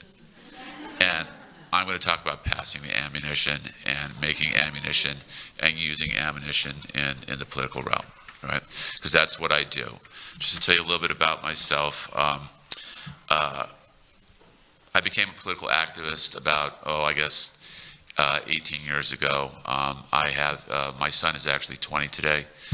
When he was a baby, he was injured multiple times by vaccines in his first year of life. And the vaccines did significant brain damage. He is diagnosed with autism. I tend to think autism is just a label that's frequently applied to people with a whole wide range of brain damage. And he will need care for the rest of his life. He's 20 today, and he has a vocabulary of about 10 words. All right? And when I started when Luke, my son, and I started on this sort of journey together, it seemed like at every stage of his life, whatever was clearly, obviously necessary that Luke needed was not available. Okay, whether it was health insurance, whether it was doctors who even understood what was going on, who could make a diagnosis, professionals to work for him, insurance to cover it, you name it, right? And so since that time, these are all sort of the range of issues I've been working on. But one of the key things is also the factor that actually led to my son's injury, which was vaccine injury, all right? And I think injuries are caused by a wide variety of aspects of vaccines. Clearly, there's something going on with particularly the MMR, that is sort of a whole group of kids. I think my son did not receive the MMR. His age group, being 20 years old, when he was a baby, there was still a large number of vaccines that had a very high quantity of mercury in them, right? And when I started connecting the dots and doing some research, my wife and I, we went back and looked at, I think his first injury happened when he was about 60 days old. And we went back and looked at his shots and totaled up the mercury and his body weight.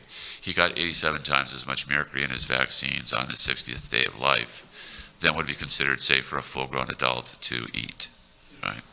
So that led me into my sort of first real political fight, which was to get a law passed in New York that made it illegal to give a child under the age of 3, ultimately it emerged. We just wanted to ban mercury, but what we ultimately got was a law that made it illegal to give a child under the age of 3 a mercury-containing vaccine, or to give it to a pregnant woman, right? And we did that with no support from anybody with any money. We did it without any support from the media. Basically, all we did it was with basically parents who cared, right?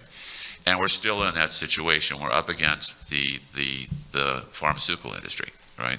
Who we are, if we're going to achieve our goals as far as vaccine rights goes, we need to know who we're fighting, right? And who we are fighting are essentially 4 companies, okay?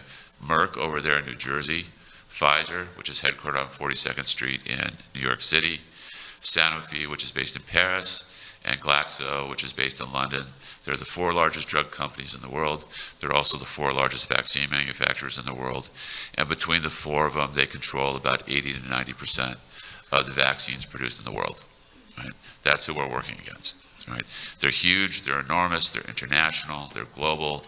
They have very, very long timelines, right? And they're willing to wait decades if necessary to get what they're doing, which kind of leads to what I want to talk about today. I want to talk about some of the key bills that are in Albany right now. There's 4 bills in particular I think we really have to focus on, because those are the 4, I think, most dangerous bills and the 4 bills most likely to be passed, right? And I want to talk about some of the details of the bill, and then I want to go into some of the things that you as concerned parents can do to protect your children and protect your rights. So that's where we're going. So How am I supposed to AV people? Just swipe it? Okay. I've got a calendar up here. Oh, don't worry about it. Okay, thank you. I'm sort of technologically challenged to some extent. Just a couple of basics to get into about legislation in New York.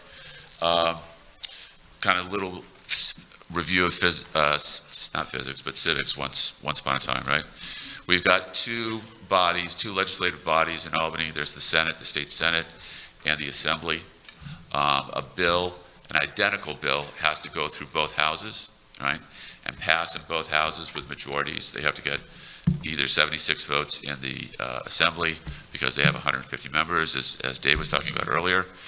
And they also need to get, there are 63 members of the Senate, they need to get 32 votes there. If they get those votes, they go on to the governor signs it, and you have a law that's passed, right? So bills are identified by numbers. The Senate bill is preceded by the letter S for Senate, and the Assembly bills are preceded by the letter A for Assembly, right? And every bill, even though they're identical, will have two numbers, right?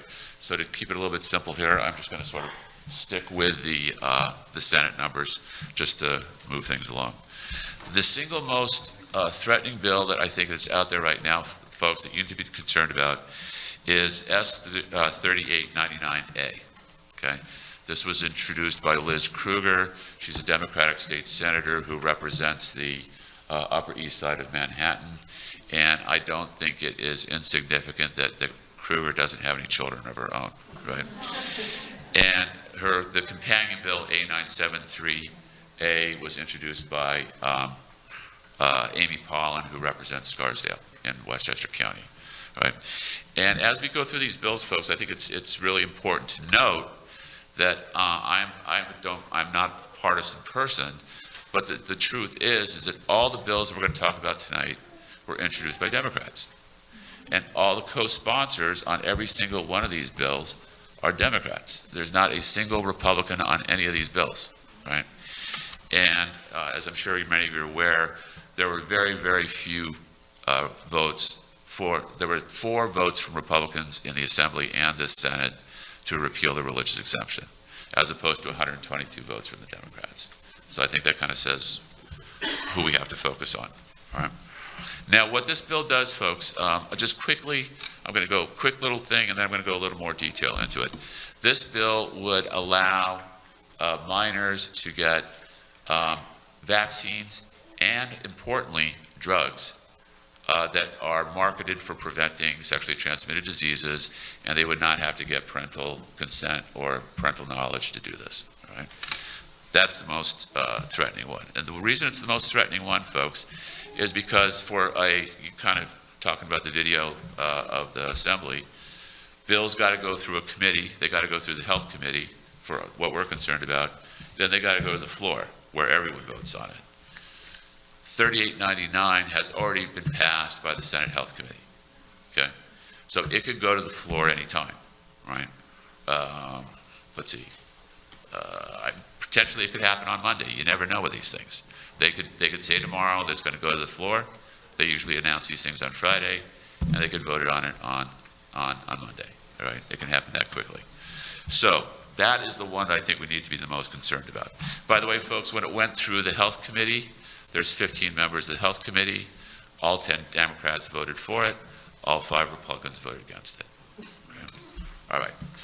That's one bill. There's another similar bill, folks. It's called S4244C, another bill from Liz Kruger from the Upper East Side, who does not have any kids. And the companion bill was introduced by Patricia Fahey, who was a Democrat from up by Albany. Do you guys remember, what was that kid's name? Ethan Lindenberger. Remember that sort of media brouhaha about that kid who supposedly, turned 18 and insisted on getting all the shots that his mother didn't let him get. And 2 days later, he was appearing in front of the Senate. Gee, well, that wasn't engineered by a public relations firm, was it? Anyway, this is basically Ethan Lindenberger bill. What it does is it allows children who are 14 years or older to get any vaccine that's licensed in the United States, right? They changed this bill. It used to be that it would allow a 14-year-old to get any shot required to attend school in New York, right? They modified it. That's why there's the little letters at the end of the bill sometimes, an A or C or whatever. That shows how many times it's been modified. With the passage of the repeal of the religious exemption, there wasn't such a need for it, right? And we'll kind of get into what that's all about maybe in a couple minutes, right? But that's something we need to worry about too. A little bit simpler, there's S298, that is from Senator Hoylman. He was the author of the bill to repeal the religious exemption. He represents the west side of Manhattan. He is also a Democrat.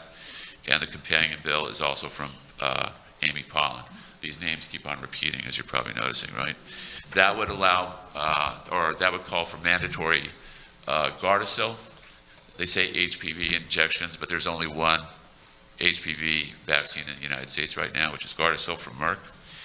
And that would be required in 7th grade for children born after 2009, okay? The last bill I'm going to quickly talk about tonight is S2276, another Hoylman bill. The Assembly bill version of it was introduced by Jeffrey Dinowitz. You may recall Jeffrey Dinowitz.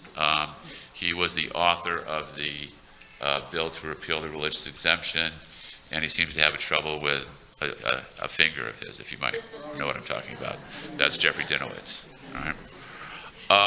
Those are the four I want to focus on. There's some other bad bills out there. There's dozens and dozens of bills related to vaccines. The Democrats went bananas over the last couple of years writing them. But these are the ones I think we really got to worry about. And so let's move on to the details of them. I want to kind of go into some detail about where we're going. Could you move forward, please? Yeah, this one. Okay. I want to kind of go into the detail mostly about 3899. What's the common thread with 3 out of the 4 of these bills, folks? They're really directed at getting Gardasil into your kids, okay? That's a key thing with 3 of the 4 bad bills, right? Gardasil, you need to be aware of, folks, that's the HPV vaccine. It is the most expensive vaccine commercially available in the world, okay? It has an enormously high profit margin, right? It is a big-time moneymaker, right? And as Mr. DiPietro said, what's Albany about? It's all about the money, okay? And one thing, sometimes I have this conversation all the time. People are like mystified. They can't understand the logic of what the vaccine industry is doing or what's going on with the vaccine-related legislation, because it seems so illogical, confusing, and so on, and just doesn't make any sense for public health, whatever. You got to remember, the only point of it, the only point of vaccine legislation is to move vaccines. It's to increase sales. If you look at it from the perspective, does this increase sales or not, it consistently is about increasing sales. So that's when it starts making sense, right? Let's go back to this bill. All right, now one of the things that's really interesting about this bill, folks, is if you read the official description of the bill that appears on the Senate and Assembly websites, they misrepresent the bill. They're actually lying about their own bill. The way they describe the bill is they say it will allow minors to get treatment for STDs without parental knowledge or consent. Treatment for STDs. That's been legal since the 1960s. Okay? What this is about is giving vaccines and drugs that potentially could prevent a STD.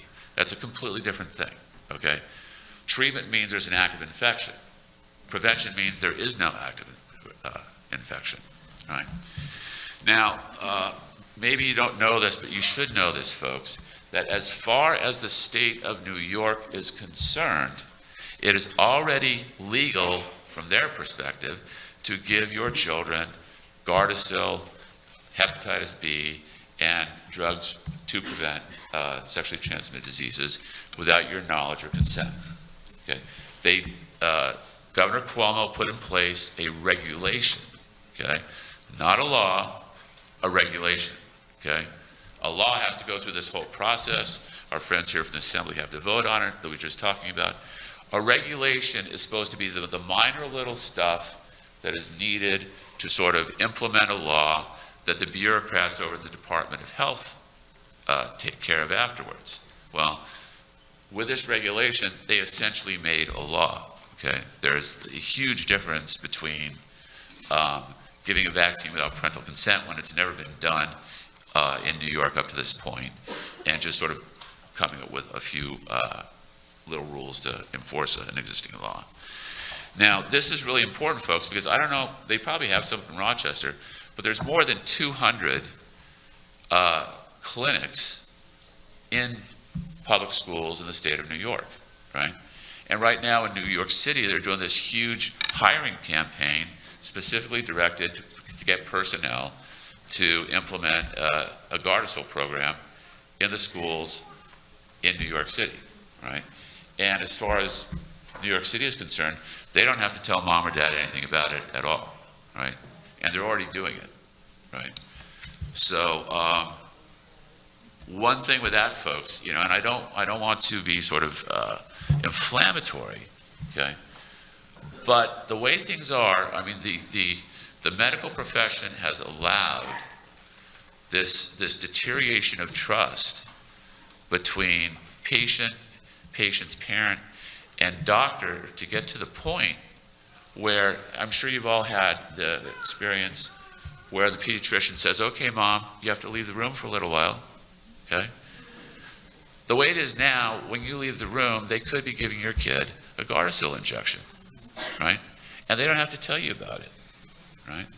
So I would counsel you, never, ever, ever leave your child alone with any healthcare professional who is legally allowed to give a shot, all right? A couple other things about this, folks. Think about it, all right? The age limits for these vaccines, for the hepatitis B, I mean, as you all know, they give it at birth, right? So technically, the way the law is written, there's no lower age limit. There's no guidance given to how the person giving the shot is supposed to determine whether a child is capable of giving consent. They just leave it up to whoever's given the shot to decide that, right? So hepatitis B can be given at birth. The lower age limit for Gardasil is 9 years old, right? And I'm going to go talk a little bit about a drug in a few minutes called Truvada, which is even more sort of concerning. But now think about this. We have, I'm sure some of you people here are mandated reporters, okay? There are mandated reporter laws, which basically say any person who is of a whole range of licensed professions, teacher, nurse, doctor, fill in the blank, social worker, if you have reason to believe that a child is being sexually abused, you have an affirmative responsibility to report that to law enforcement, okay? That's what mandated reporter laws do, right? Now you have a 9-year-old child who, let's say you're a nurse, who asks you for a medical intervention to prevent a sexually transmitted disease, but they don't want their parents to know about it, okay? What are you as a mandated reporter supposed to think? Okay, and what this law says is you're not supposed to think anything. You're just supposed to give the kid the shot and keep your mouth shut. It's totally undermining mandated reporter laws. And what essentially what this does, it provides a measure of protection to pedophiles. Okay? There's no two ways about it. That's what it does. Right? All right, other problems with this, right? What if a child actually has a medical exemption? They're very, very difficult to get, as we know. Congratulations, that's amazing. Right? How many children, a 9-year-old, is going to know if they have a medical exemption or not? Right? No allowance for that whatsoever, right? How is a child, for other shots, how is a child supposed to know their family medical history, right? Or their own personal medical history to actually give informed consent? It's absurd to expect a child to know that, which is exactly why we don't allow children to consent to this in the first place, right? But that's sort of beyond the esteemed colleagues across the aisle from our friends here. Anyway, what else? Here's another thing. Nothing in the law prevents giving a kid an experimental vaccine, okay? Now, Father Copenhagen was talking about how vaccine in general is just this sort of human experimentation. This would allow directly to use experimental vaccines. And actually, institutions in New York City have a very long and sort of sordid, well-recorded history of allowing children in institutions and residential homes to be used for medical experiments. So don't think this couldn't possibly happen. It's happened, right? It's happened actually quite recently. This was going on in New York City in the 1980s. What else is there? There's nothing in the law, this hits close to home for me, there's nothing in the law that protects children with developmental disabilities, right? Nothing. They could decide, oh, well, this nonverbal kid, hey, Luke, you want this shot? Oh, I think he said yes. Boom. I don't get to know about it, right? It's an incredibly, incredibly bad law, right? So we could go on and on and on. Now, one thing that, did I include this in there? You're probably aware that HPV is probably the most dangerous licensed vaccine out there. It has an incredibly bad safety history. This isn't just the United States, this is globally. I got the data from the Vaccine Adverse Event Reporting System about 6 months ago. I haven't upgraded it since then. But at that time, there had already been 62,000 reported adverse incidents, including 510 deaths, 15,000 emergency room visits, 6,000 hospitalizations, and 3,000 permanent disabilities. Okay? Now, about 10 years ago, Harvard did a study of theirs, and they came to the conclusion that it might capture about 1% of all the vaccine injuries out there. So whatever those numbers are, multiply by 100, according to Harvard, that's probably where we're really at, right? So the problems just never end with this. Now, a couple weeks ago, folks, I figured something out, right? This hasn't got a lot of attention, but this bill has been out there for a very long time, right? And I always thought that this bill was about primarily selling Gardasil, which I think is a big aspect of it. But then I read this article. There is a drug out there called PrEP. All right, it's also known as Truvada. It is a drug given to prevent HIV infections. It's taken orally. You have to take it every day. And I'm not exactly sure how they measure this, but they say it's 90% plus effective at stopping HIV infections. All right. Now,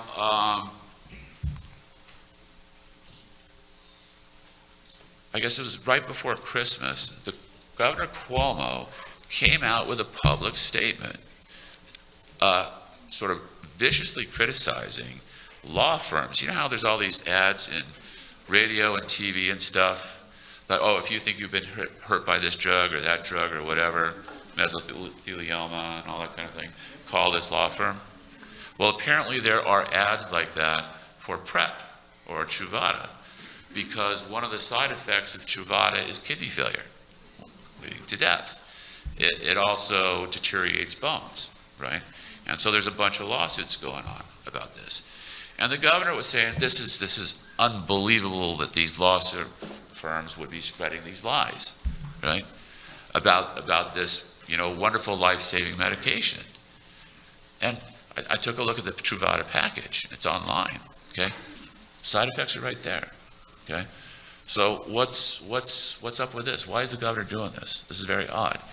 And then I realized that this bill allows kids to get Truvada without parental consent because it prevents a sexually transmitted disease. Now here's the kicker, folks. Gardasil costs, if you get the sort of the federal price, it's like $250 a shot, all right? Truvada costs $24,000 per year per person. $24,000 per person, okay? It also turns out that we're pretty close to Canada here, right? Where were we, 50 miles? I'm from Long Island. I don't know how far it is to Canada, right? Real close, right? All right. You go to Canada, it's $1,200. Okay? The United States price for Truvada is 20 times what it goes for anywhere else in the world. Okay? And as it is right now, there's 32,000 people supposedly in New York getting Truvada, right?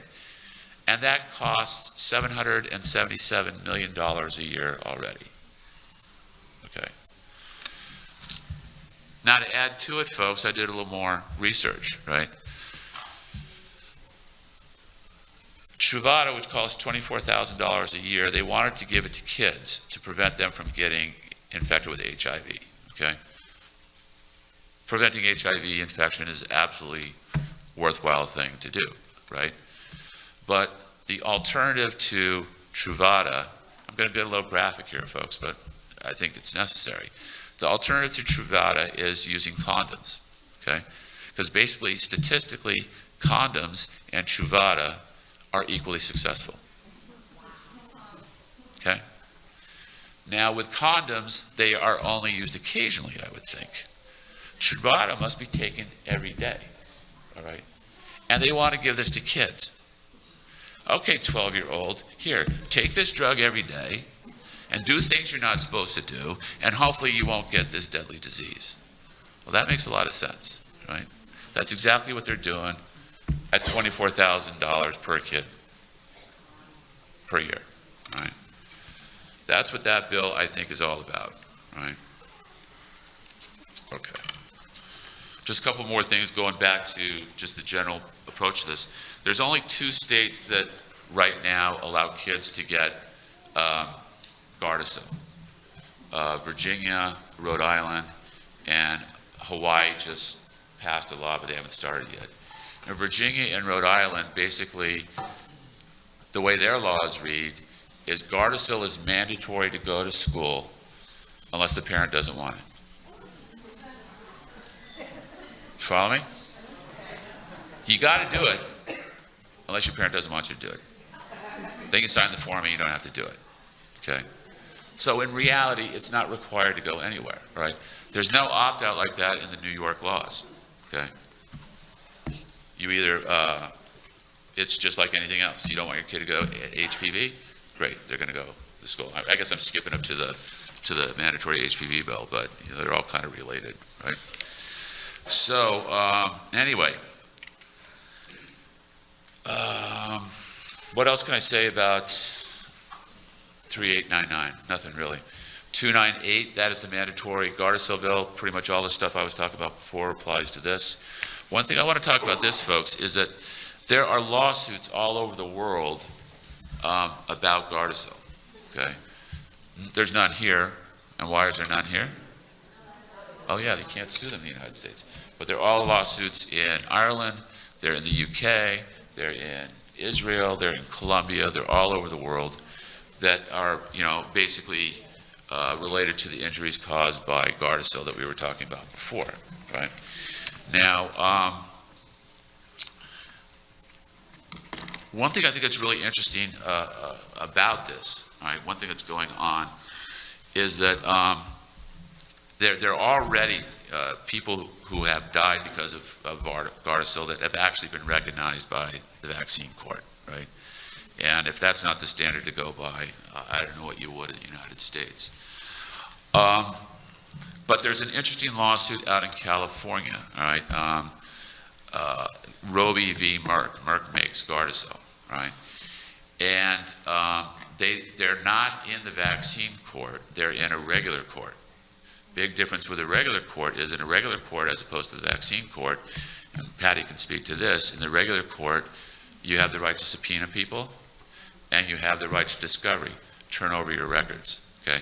That's how lawsuits related to drugs suits go forward and actually sort of prove things, right?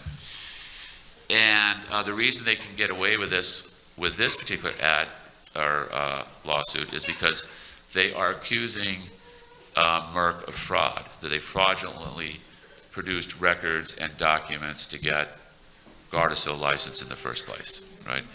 And there's a book by Mary Holland and Eileen Iorio and Kim Mack Rosenberg called HPV Vaccine on Trial, where they go into depth about the fraud that essentially Merck perpetrated in getting Gardasil licensed.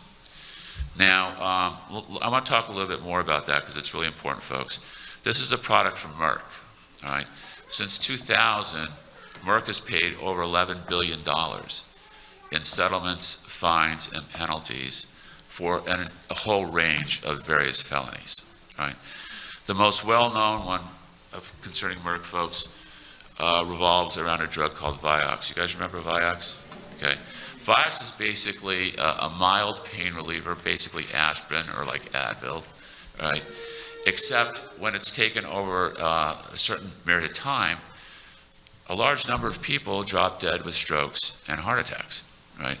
And Merck knew that, and they covered it up. They didn't tell the FDA, they lied about it, right? Well, eventually they got found out, right? And they were sued as these things happen. And just on the Vioxx alone, they end up paying about $6 billion worth of fines, right?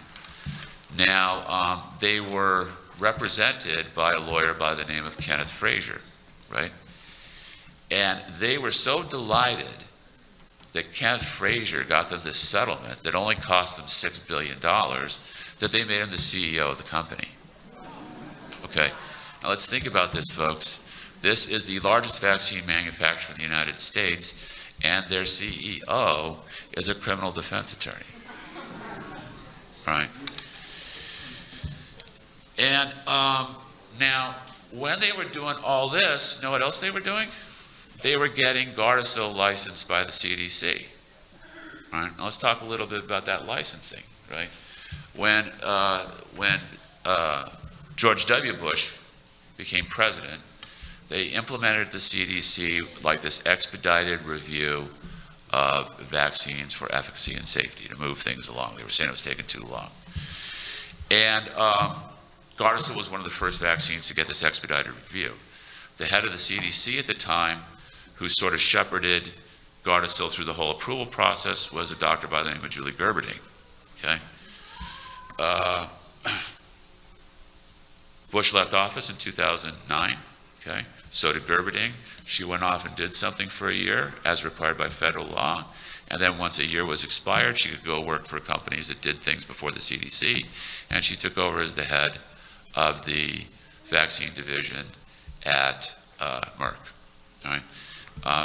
Going from, I think it was like $200,000 a year at the CDC to $2.5 million a year, and she was given $37 million worth of stock when she walked in the door. Okay? That's the revolving door between regulatory agencies and corporations that you hear about. That's a perfect example of it. Right? So that's what we're dealing with there. Right? Now, I think just to move things along a little bit, one last bill. There's the mandatory HPV bill. We don't have to say much about that. We kind of covered everything about that. And then there is the mandatory flu shot bill. I mean, seriously? A mandatory flu shot? Okay. Nowhere else, I mean, folks, if you go look at Western Europe, the developed democracies of the world, they don't even recommend flu shot, much less mandate it, right? The only place the flu shots are mandated right now, outside of New York City, you got to get a flu shot to go to preschool in New York City. They're required to go to preschool in Connecticut. They're required to go to preschool in New Jersey, right? The law that we have in New York, this is another instance where you guys need to read this law carefully, okay? Because I've talked to 3 of your colleagues to say that they are basically lying about the bill, right? The way the bill is written, it says it would only apply to preschool, all right? And I've had 3 separate members of the legislature read it. They say, no, this would apply for preschool and K through 12, okay? This would be the first place that we can find in the world where students would have to get a flu shot to go K through 12, all right? So I have a hard time, I kind of have a hard time imagining any legislator keeping a straight face to say we absolutely have to have mandatory flu shots to protect public health, right? It looks like this year's flu shot is sort of being recognized as yet another flu shot where they completely missed it, and it doesn't really seem to be doing anything either. All right. Okay, so that's what we're fighting. Now what you can do, all right? Folks, if you want to stop these bills, you must be involved, okay? You must be talking to your legislators. You must be talking to them intelligently. You must be talking to them regularly. You need to be commenting on their Facebook page. I highly recommend you get on Twitter and start tweeting, all right? In the sort of political media world, they sort of think Twitter is the real world, right? So we need to be there. A lot of people are starting to get there, and we're starting to have an impact, folks. You need to register to vote, folks. If you're not registered to vote, you don't count. You got to vote, right? You got to find out who your member of the assembly is and who your senator is. They need your vote, right? And you're going to have more influence with them than any other member of the legislature. I'm right? You pay attention to the guys who can actually vote for you, right? Now, fortunately, a lot of you folks in Western New York, you actually have assembly members and senators who support what we're doing, right? And we've got a couple of them here today, right? But there's a lot of other people you need to focus on, right? Thank you, gentlemen.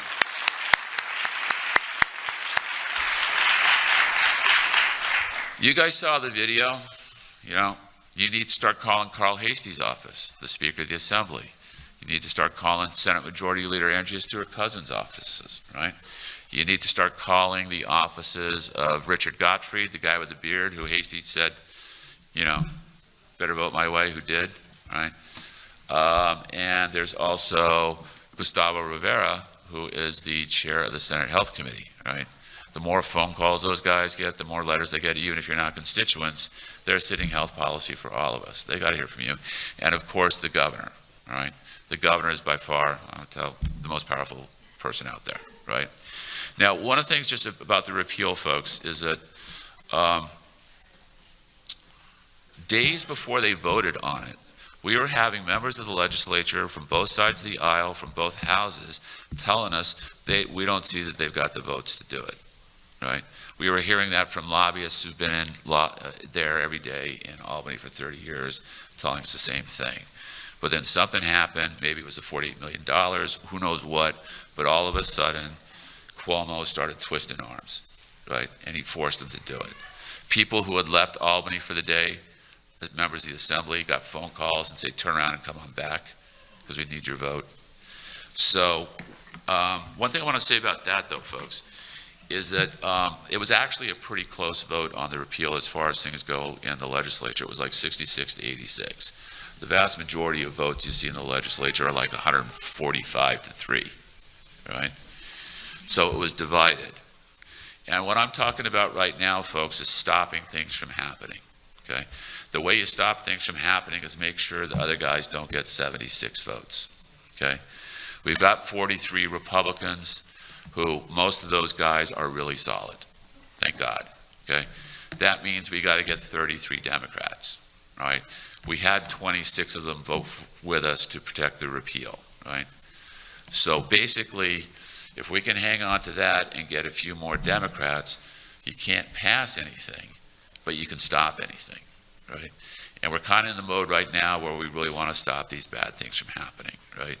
And if you don't think what you do will matter, you're just wrong. It will matter. We've really got to do this, right? Thank you.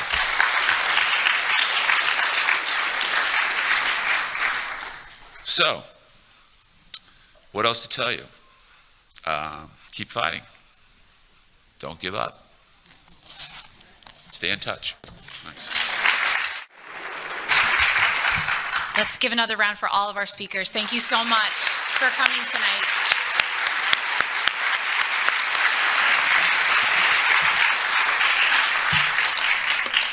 I want to say 3 quick things, and then I'm going to give you some information about the resources we have.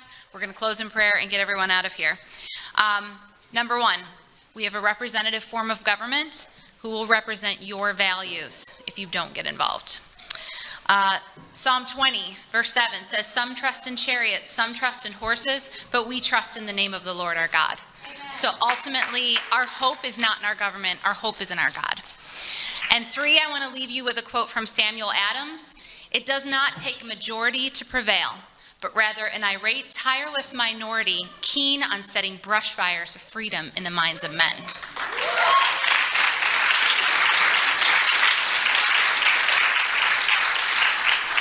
We are in the same place our forefathers have been. They've been in that place where it seemed unlikely. But we are still setting brush fires of freedom in the minds of men. So I would encourage you to go forward from here and continue to do that. Tell other people, be involved. I want to thank PCC here for letting us use the facility. This was hosted by Take Action Rochester, but we thank them for letting us use the facility. Also need to thank Susan Gockler, who is heading up Take Action Rochester. She's down here in the front. This is hours and hours and hours of work, and so it's so wonderful to see it all come together, and we so appreciate all those hours put into this. As we're wrapping up, if you have questions about things that you can do to be involved, there are people in the halls. You can talk to me, you can talk to Susan, you can talk to Lindsay, who's also with Take Action Rock. The website is takeactionrock.com, ROC.com. That is listed on the information that you got when you came in the door. There will be some donation buckets if you're willing to drop something in there. All of the things that we've printed out, the paperwork, different publicity, things like that. If you could help with some of cover those costs, that'd be fantastic. If you are interested in planning something like this, please go out of here and tell your friends, tell your pastors. We would love to be able to continue to let other people know about what's going on. I believe we'll be having a video available after this, and so if that's the case, we'll try and make that available, so that's something that you can also share with other people. We have the Take Action toolkits that are on the table out there. Just briefly, there are 3 sets of documents, complete sets of documents in there, 1 for you and 2 sets to be able to pass along to somebody else. That'll include a bill flyer talking about the bills of concern, talks about position paper talking about specifically the HPV and flu shot bills and the concerns on those. Information on how to contact your representatives, their contact information, and sample letters that you can use to send to your representatives. We also have postcards out there that can be signed and sent to Cuomo opposing some of these bills that you can pick up. There are copies of the white paper from the ICANN network that talk about why not to eliminate exemptions from vaccines. And we also have the legislative reference guide we're taking orders for. We've used these when we're in Albany, and they're also really great when you're making phone calls to your representatives, has information about your representatives in there. So that is a quick summary. We are not doing Q&A, but our speakers will be available afterward for a little bit. So if you want to talk to them directly, you'll be able to do that. And I do want to wrap up, and I'd like to invite Pastor Dana from here at PCC to close us out in prayer. Thank you. Thank you. Let's stand together for prayer.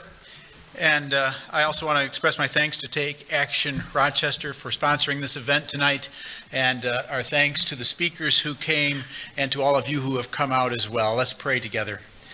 Father in heaven, we stand humbled before you, recognizing that you are sovereign over our world, over our country, over our state. We pray, Father, that you would help us as followers of Christ to be the best citizens of New York State. Help us also to be the best parents, grandparents, Christians, churches, for your glory. Lead us, give us wisdom to follow through in the ways, the things that you have for each of us, we pray.